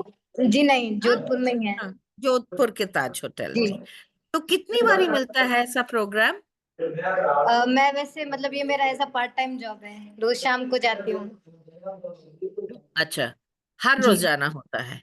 जी। और तो कौन लोग आके देखते हैं आपका प्रोग्राम? जो जैसे डिनर कि खाने आते हैं? जी जी जो डिनर खाने आते हैं, तो जी। कितने नॉलेजेबल होते हैं, कितने अटेंटिव होते हैं? देखते हैं, शौक से सुनते हैं, या बातें करते हुए, डिस्ट्रैक्टेड, खाना खाते हुए, हाँ आपका भी प्रोग्राम चल रहा होता है? जो मतलब कि ऐसा मतलब कि बहुत ज्यादा वीआईपीस होता है तो सिर्फ वो डिनर के साथ और फिर एंजॉय करते हैं। और बट जो मतलब कि एकदम राजस्थानी को मतलब के कल्चर को रेस्पेक्ट करते हैं और बहुत ही ज्यादा मतलब कि एंजॉय करते हैं, तो फिर वो आते हैं, बैठते हैं और साथ में गाते भी हैं, डांस भी करते हैं और एंजॉय भी करते हैं। Wonderful. I think she's used a very important word in that should have featured in this conversation repeatedly, and that is respect. So those who respect the art give her the validation that artists like her deserve. Otherwise, how many Kalbelia artists can you even name? It's sort of a nameless version. तो रानी, आपका सपना क्या है? कहाँ ले जाना चाहेंगे आप अपनी कला को? वैसे मेरा सपना ये है कि हमारी कम्युनिटी में ज्यादा पढ़ी लिखी लड़कियां नहीं हैं, तो मैं मतलब कि उनको ये बताना चाहती हूँ कि आप स्टडी के साथ कैसे अपने आर्ट को, कैसे अपनी कला को, अपनी संस्कृति को एक हाई लेवल तक भी पहुंचा सकते हैं। क्योंकि मतलब वेरी लड़कियां गुड जी। उनको पसंद है स्टडी करना, बट वो सिर्फ एक डांस की वजह से एग्जाम नहीं दे पाते हैं, तो फिर वो उसी क्लास में रह जाते हैं, आगे नहीं बढ़ पाती हैं। तो इसलिए फिर मैं वो मतलब कि उनको एक एग्जाम्पल देना चाहती हूँ कि आप स्टडी के साथ अपनी कला को, संस्कृति को आगे ले जा सकते हैं। तो वो जब एग्जाम होता है तो कुछ दिनों के लिए छुट्टी ले सकती है ना परफॉर्मेंस से? हाँ ले सकते हैं, बट वो मतलब कि प्रोग्राम तो पहले ही मतलब के हो जाते हैं कि भाई 1 महीने बाद आपको उधर जाना है, फिर सेकेंड मंथ में आपको उधर परफॉर्मेंस देना है। वो The चीज important point that is being made here is sustainability. कि आपकी ये जिंदगी और कमाई का जरिया है, और जे आप डांस करना चाहें तो आपका कोई ओपन स्कूल स्टाइल से पढ़ाई भी हो सकती है, किसी इमेजिनेटिव तरीके से आपकी पढ़ाई और आपका dance, which is also a learning. जो आपका नृत्य है वो एक तरह का ज्ञान है, जी बिल्कुल। लेकिन स्पेशलाइज्ड ज्ञान है। लेकिन जो कालबेलिया कम्युनिटी है उसमें मतलब कि स्टडी को महत्व अभी दे रहे हैं, पहले नहीं दिया जाता था। अभी लड़कियां जा रही हैं स्कूल, और मतलब कि पहले वो अगर स्कूल जाती थी तो फिर उनको स्कूल से छुट्टी दिलवा के और बोलते आज प्रोग्राम है और प्रोग्राम में जाओ, तो उनको कोई मतलब नहीं होता कि टेस्ट है, एग्जाम है, बस चलो प्रोग्राम में। I think a more imaginative system needed to have been put into place much earlier, which allowed for traditional knowledge, cultural knowledge holders to benefit from the education system in a slightly more informal manner, less structured manner. आपने ये dance किससे सीखा? Mummy से।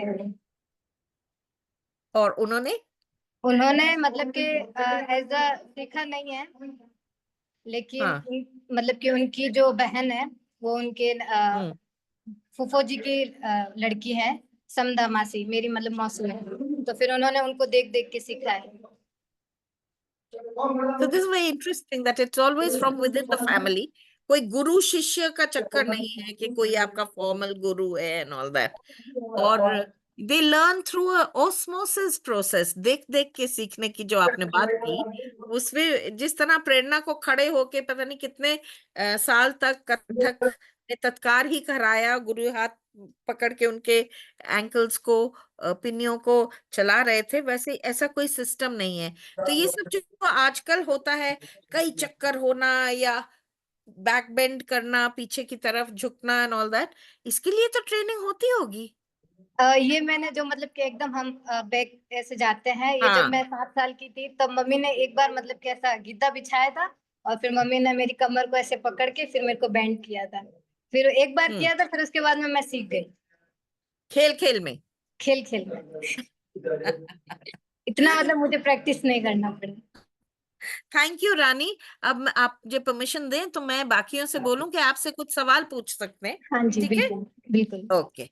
So we had this very interesting, frank, and delightful exchange from Rani, as sincere and insightful as Asha's was. So I wonder if any of you have some questions that you would like to ask now that we have the young dancers present with us, as well as the scholars and practitioners of the classical dance of Kathak, Jaipur Gharana, which really has so many lovely. I've seen Prerna do Abhinay to Mans, which are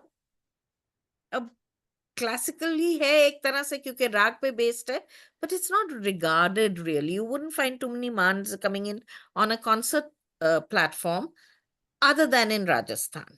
So if there are any questions, please put them in your chat, because I really can't see everybody at one go. I'm sure there must be a view for that. Yeah, here we have. All right. Hi, I have all of you on, so now you can raise your hands also, and I'll be happy to take your question, or please put it in the box. One new message has come, so here we are. Oh, this is remarkable. Mubarak ho. Rani is the first girl in her community who finished higher education, and she is still studying. कहाँ पढ़ रही है रानी जी? मैं जोधपुर में ही पढ़ रही हूँ, BCA कर रही हूँ, फर्स्ट सेमेस्टर अभी कंप्लीट हुआ है और सेकंड सेम की तैयारी हो रही है. Very good, fantastic. Thank And you. yeah, she's equally adept in English. So she could have spoken to you directly. In that case, I just want to say, Rani, आपके ऊपर एक ज़्यादा responsibility है. You have a greater responsibility.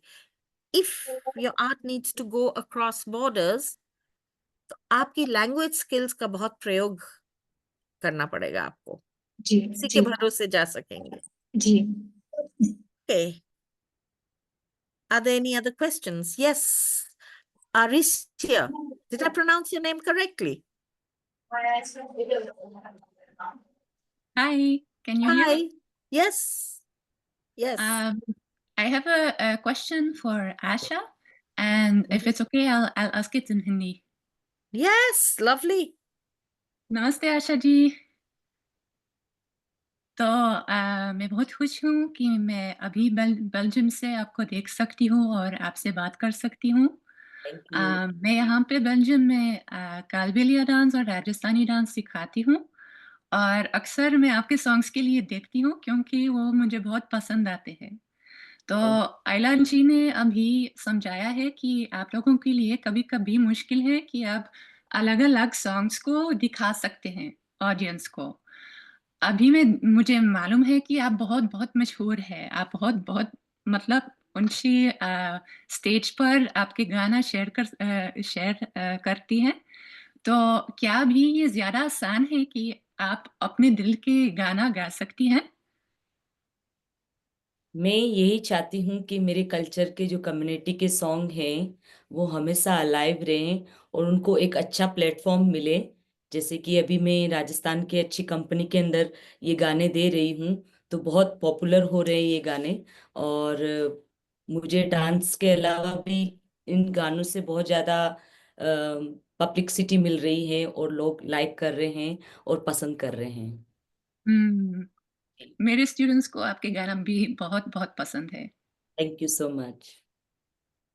How lovely. I find this such a positive conversation because I sometimes meet um, diasporic Indians or foreign students learning overseas, a dance form like Kathak, which is so strongly rooted in its poetry and understanding the nuances rather than word-to-word translation.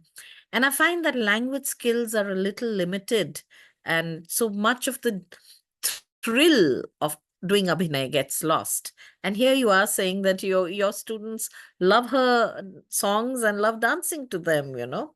Very nice. This is wonderful. So Tripti, you had asked a very important question to Prerna, where you had asked ke Kathak tradition mein sabse pehle, what is first presented in Kathak? Uthan, Amad, Tat. Both of these are normally part of the start of Kathak, Aramb mein, in the early stages. And there was one other part. And how to compose the Uthan, how do the bowls suggest a composition? Prerna, I know that all of this is in the book. Since I must tell you guys, I translated that book and it's really a very important work on the inside view of Kathak. So you will find answers, Tripti, to all these questions in greater details than what Prerna will be able to explain to you here. But still, Prerna, आप इनका जवाब दीजिए. मैंने एक का जवाब तो दे दिया है कि that then uthaan aamad, this is the order. और एंड देन उठान कैसे कंपोज करते हैं is tough because I can't teach you just now. The first thing is that uthaan is the composition which starts from any matra or any beat. You whether it is some or second beat or third or fourth or fifth, and it always finishes in a before some. And to coming on to the sum is a very, very important part of Uthan. And it's always Thai tattata. Like the last portion of any Uthan composition is like that. So Uthan is like you are just coming up with the rhythm. So the flowering of the rhythm is what Uthan is. अभी इतना ही बोल सकती हूँ. चलिए, thank you very much. थोड़ा तो मुझे भी सब कुछ याद आ गया जब आप बोल रही थी. Tripti, please try and lay your hands on this book. It's very well written in Hindi, and if you have some patience, you may need a long patience to wait for the English translation of it, but I think you'll manage very well with the Hindi translation. This book is available on Amazon. Okay. So, any other questions? Yes, Swapnil. Hello everybody.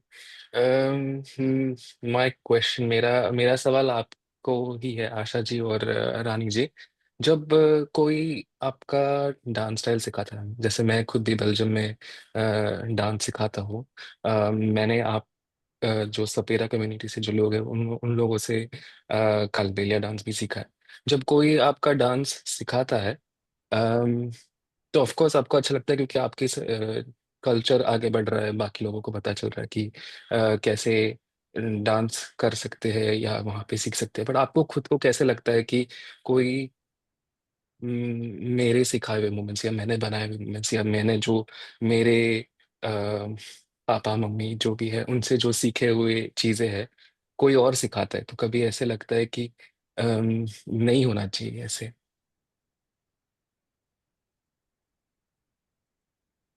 Very difficult. अच्छा है कि ये culture आगे बढ़ावा दे रहा है, कि जैसे हम लोग सब लोग सीखते हैं कालबेलिया डांस, हम सबको सिखाते हैं, और यही है कि वो भी वहां के जाके अपना ही कल्चर को आगे बढ़ा रहे हैं, यहाँ से सीख के आगे और बढ़ा रहे हैं. तो कभी ऐसे नहीं लगता कि हम्म, नहीं होना चाहिए. ऐसा होना चाहिए जिससे वो सीख रहे हैं उसका भी छाप छोड़ना चाहिए उनको, कि हम लोग इनसे सीखा है और उन्हीं से सीख के अभी आज हम लोग यहाँ आके ये काम कर रहे हैं, ये होना चाहिए. एक्चुअली जो बात स्वप्निल कहने की कोशिश कर रहे हैं वो ये है कि जो ज्यादा डाइल्यूट हो जाए दूर जाते जाते जाते जाते, तो इसमें चेंज बहुत रैपिडली आ जाएगा और पहचान में भी शायद ना आए कि ये कालबेलिया है. Is this what your fear is? कर ही रहे हैं ना, एक्चुअली सब लोग हाँ. ऐसे कर रहे हैं. और अभी बहुत कुछ जैसे राजस्थान के अंदर लड़के हैं जो भी डांस कर रहे हैं, तो अभी मैंने देखा है कि कुछ लड़के हमारी कालबेलिया ड्रेस पहन के कुछ गलत डांस भी कर रहे हैं, और आइटम सॉन्ग पे भी डांस कर रहे हैं, तो ये बहुत गलत हो रहा है. ऐसी चीजों पे रोक होनी चाहिए. हमारा तो यही कहना है कि कुछ चीज का प्रयोग करें तो अच्छा करें, कि जिससे सीख रहे हैं उसका भी नाम हो और उसकी भी पहचान हो कि हमने क्या किया है, किससे सीखा है. और इस डांस को ओनली अलाइव रखना है ना, तो करिए, लेकिन खिलवाड़ के साथ नहीं. ऐसा है वेरी वेल जी. स्पोकन आशा, बहुत अच्छी तरह से आपने समझाया. It appropriation is a attitude. If you're just a grabber, you don't think about the ethics of, then it's not a fair exchange. It is not a respectful exchange. So many people ask me, yeah, you're telling me wear a salwar suit or wear a sari, it is not appropriation. I said, no, because we are doing it joyously. But if you were to sort of, suddenly start off a cabaret act or something like that, or scoff at the costume, at our dress, then that would not work out. Similarly, respect is an attitude. You either have it, in which case everything is fine, or you don't have it, in which case nothing is fine. So thank you very much for asking this very important question. And Asha ji, thank you very much. आपने बहुत अच्छी तरह से इसका जवाब दिया है. I would also like to hear what Rani has to say, coming from Yes, the of course. younger generation. Sure. रानी, आपसे ये सवाल, वही सवाल पूछना चाहते हैं कि आपका क्या ओपिनियन है, आपकी क्या राय है? मेरी भी राय यही है कि आर्टिस्ट मतलब कि उनको सबसे ज्यादा यही होता है कि कोई उनकी रेस्पेक्ट करे, ड्रेस की स्पेशली हम मतलब ड्रेस की वजह से ही पहचान में आते हैं. अदरवाइज अगर हम घूमर डांस करेंगे तो हम एक घूमर लड़की डांस कर रही है. अगर हम कालबेलिया पहन के डांस करेंगे तो ये आएगा कि हाँ, एक कालबेलिया लड़की डांस कर रही है. तो बस हम मतलब मेरा भी यही है कि सबसे पहले हमारी ड्रेस की इज्जत की जाए, क्योंकि मैंने भी वो वीडियोस देखे हैं जो कि बहुत वल्गर सॉन्ग्स पे डांस कर रहे थे लड़के, और वो मतलब कि बिल्कुल फिर वो ऐसा थॉट बन जाता है कि हाँ, अगर ये कर रहे हैं तो फिर सभी यही करते हैं. वो चीज बन जाती है माइंड में, और फिर हमें भी मतलब कि अगर हम कहीं जाते हैं प्रोग्राम में तो फिर हमें भी मतलब कि वो वैसी नजर से देखा जाता है, जबकि हमारे कल्चर को हमें पता है कि हमें कैसे आगे लेके जाना है वो चीज. Right. So I think that the voice, authentic voice coming from the community is a very strong voice, and they're very clear about what they want to say. Prerna, you can also add to this, and then there's a question for you. Like, the YouTube is the problem. The basic problem is the YouTube, because things are available on YouTube without any limit. And Kathak is also suffering from that. And This was the question that Mafalda had asked, that what are your thoughts on the semi-classical fervor in the social media on the future generations of Kathak? And एक और सवाल आप ही का है तो मैं बता रही हूँ आपको. Can you recite some unique composition of Jaipur Gharana? Bowls unique to the Jaipur Gharana. I will. दोनों कर दो. पहला इन्होंने क्या कहा? The first was कि ये जो आज YouTube में या सोशल मीडिया के ऊपर सेमी क्लासिकल फर्वर चल रहा है. Classical. The first thing is the semi-classical. This term is a wrong term. Semi-classical dance होता ही नहीं है. Either folk dance होता है या classical होता है. Semi-classical कुछ नहीं होता है. Semi-classical music हो सकता है, because in the Indian classical music you have the thumri and the tarana and the ghazal, and these are all in the semi-classical form. But dance में semi-classical कुछ नहीं होता है. Either you are doing a classical dance, because if you are doing some song which is based on classical raga, the Bollywood song, and you are dancing, it doesn't mean that you are doing a semi-classical dance, because ये term ही गलत है. This term is wrong. Semi-classical music is there, but semi-classical dance is not there.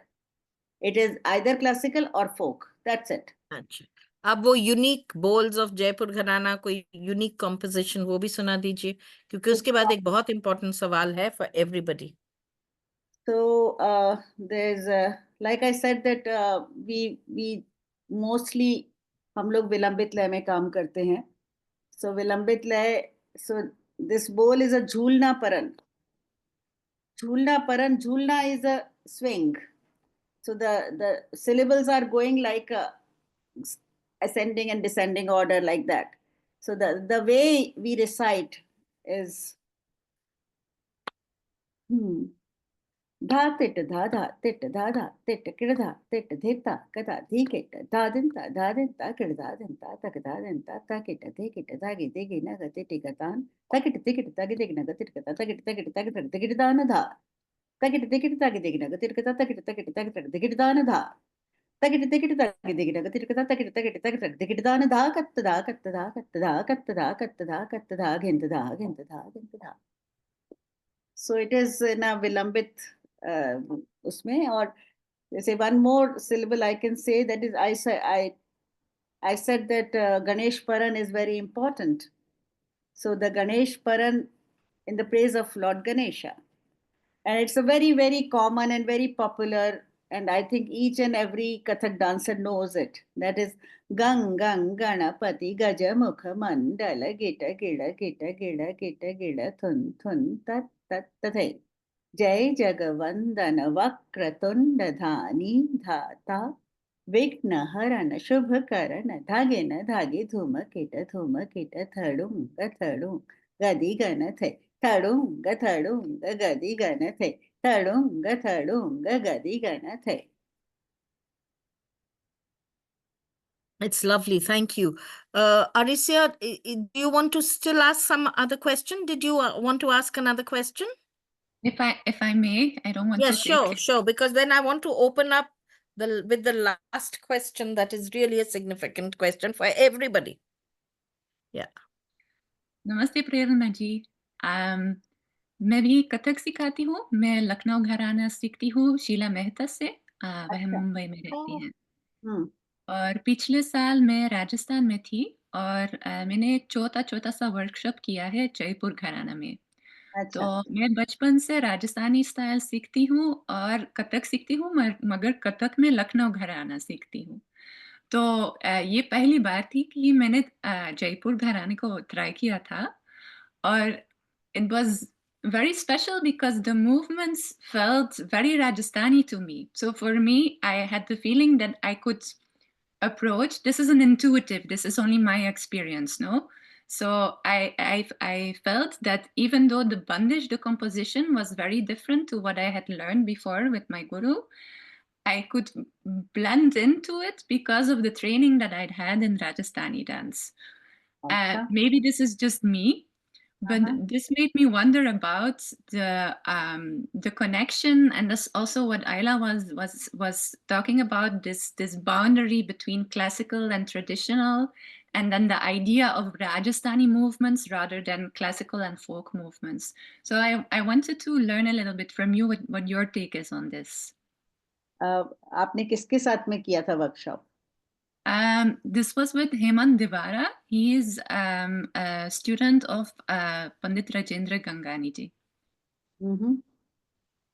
So because I don't agree with this that Jaipur Gharana movements are very similar to Rajasthani movements, because the influence, like we took few movements from Rajasthani, that is true, but the Kathak and Rajasthani folk, because I have learned both, and like even Rajasthani dance, I had learned. It's not that I have inherited.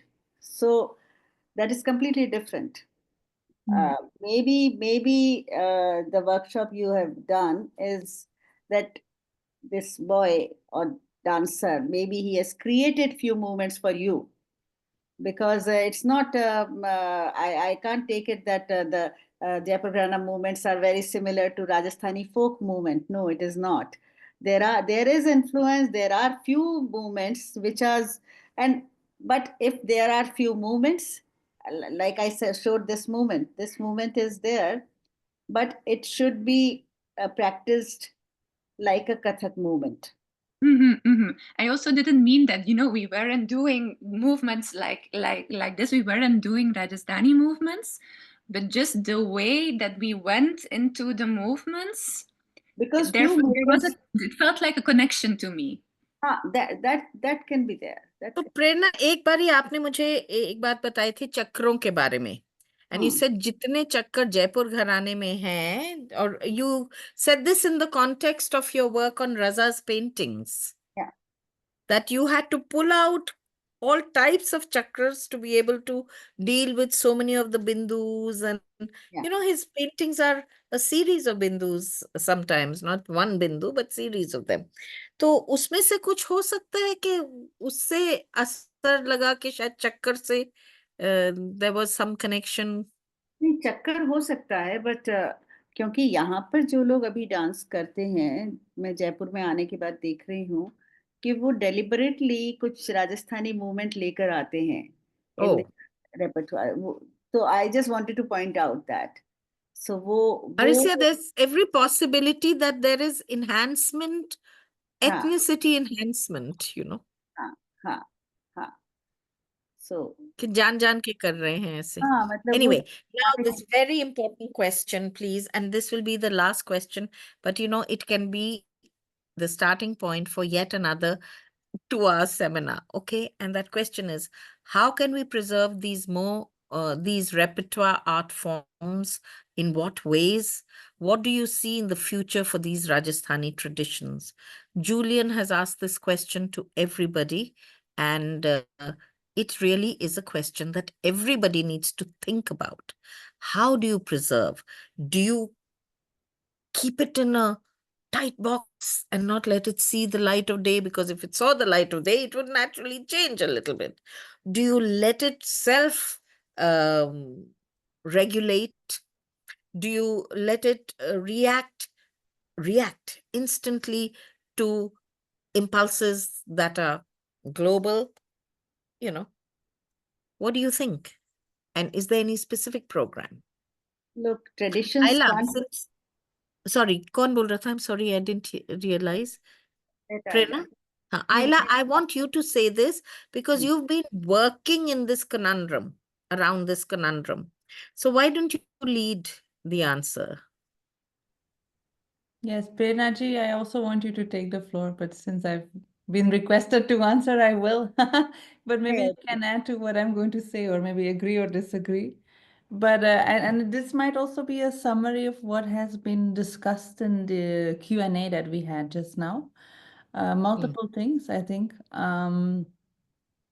So one thing is that, if you look from the artist's perspective, there are a few things that are important also for art forms to survive, not only for their own well-being, but also for art forms to survive.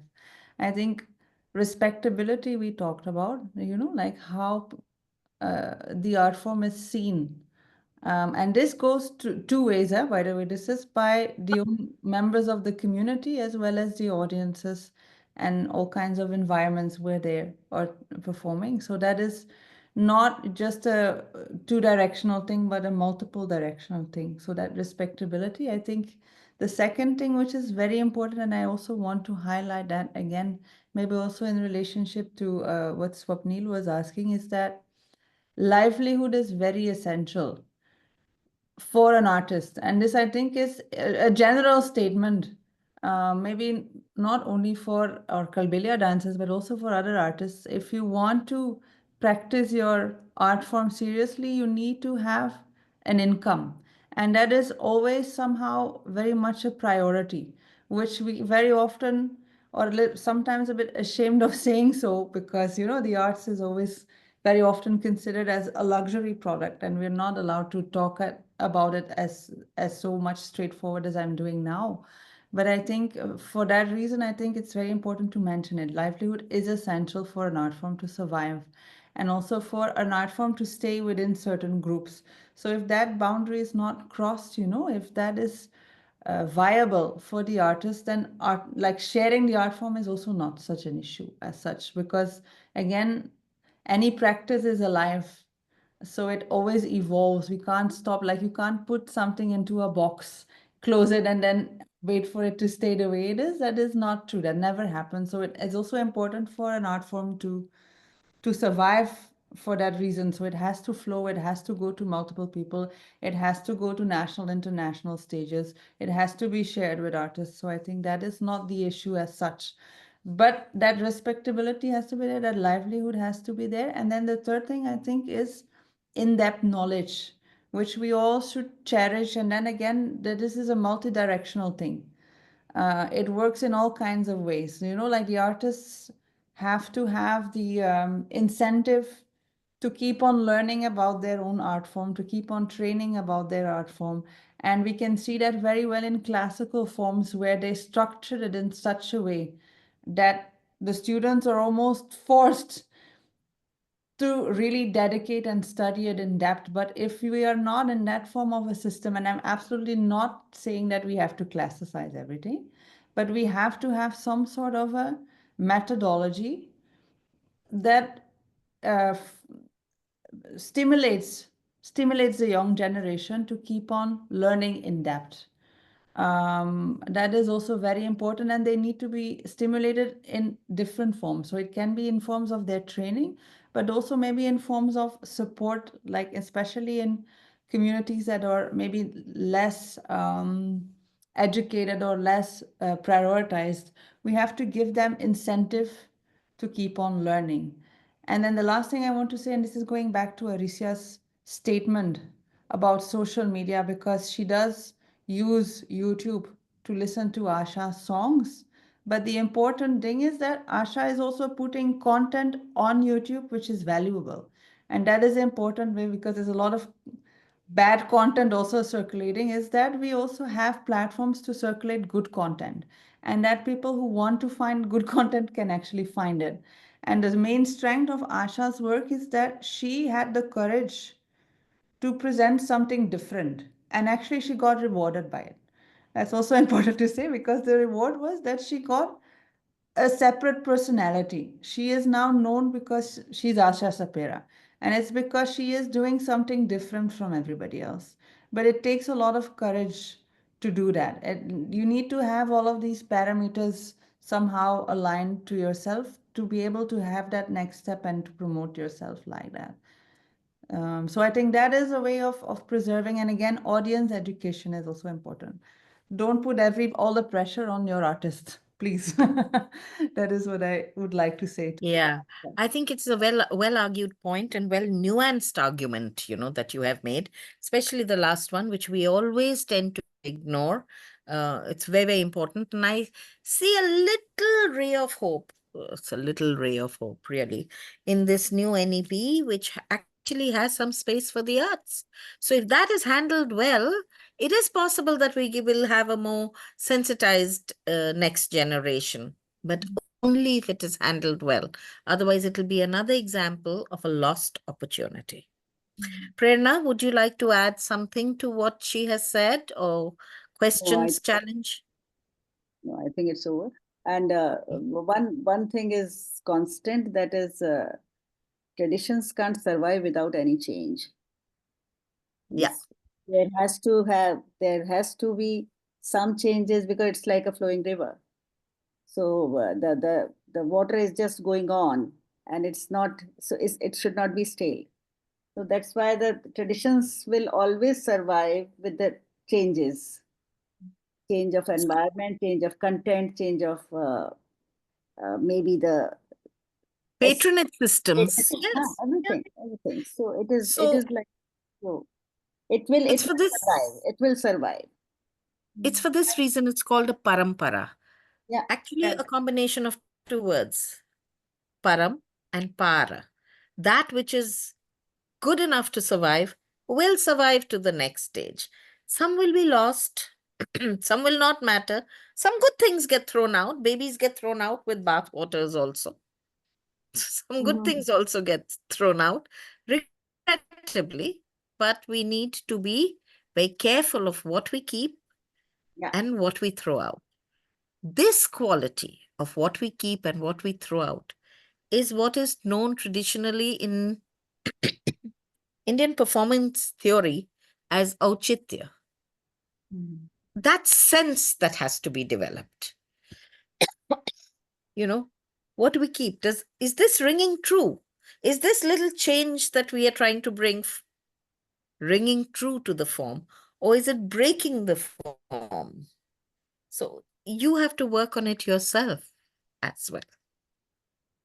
So each artist has to be honest, sincere, respectful, acknowledging the gift that they have been given and respecting it, not breaking it, smashing it, changing it unrecognizably. So, Colina, if you think that this is a good point where we can end today's conference. It's the perfect I look at the point. time and I say, I think it's a very good time. It's a perfect point. So maybe you'd like to remind them about we've covered. Yeah, it's a huge landscape of so many topics and so many emotions and so many perspectives. I thank all of you who came to share your time and your thoughts and your questions. And I will eventually be sharing this conference on the last year's conference is also on YouTube. So I will share a recording of it in case you want to share with some of your students or your communities. These conversations are so important. I mean, I still, from last year's conference, there's some phrases that stuck with me all year long and kind of guided many choices and made me feel like, you know, I'm not the only one out there that's approaching arts with this sentiment. So thank you so much for everything. I think we are complete. Your mic is closed, Dr. Sethi. Arshia, your mic is closed. Anji, I've opened it now.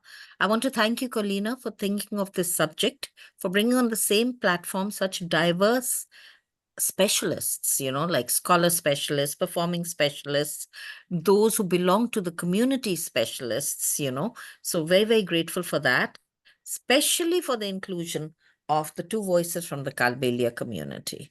I look forward to seeing more, learning more, and I hope that all of you will have heard what these wonderful artists have said about their fears, anxieties, and what they see as the strong points of the arts in the givings that it does. So thank you so much. It's been a very enriching experience for me. Thank you, Colina. Thank you. Thank you. Thank you so Thank you. much. Thank you. Okay. Until next time, everyone. Thank you. Yes. Thanks, Arshia. Bye. Bye-bye. Bye, Ailo. Prerna ji, Yes. Jodhpur आएगी तो मेरे को call करना। मैं number ले लूंगी कोलिना से। हाँ, प्लीज। पक्का। Okay, bye bye.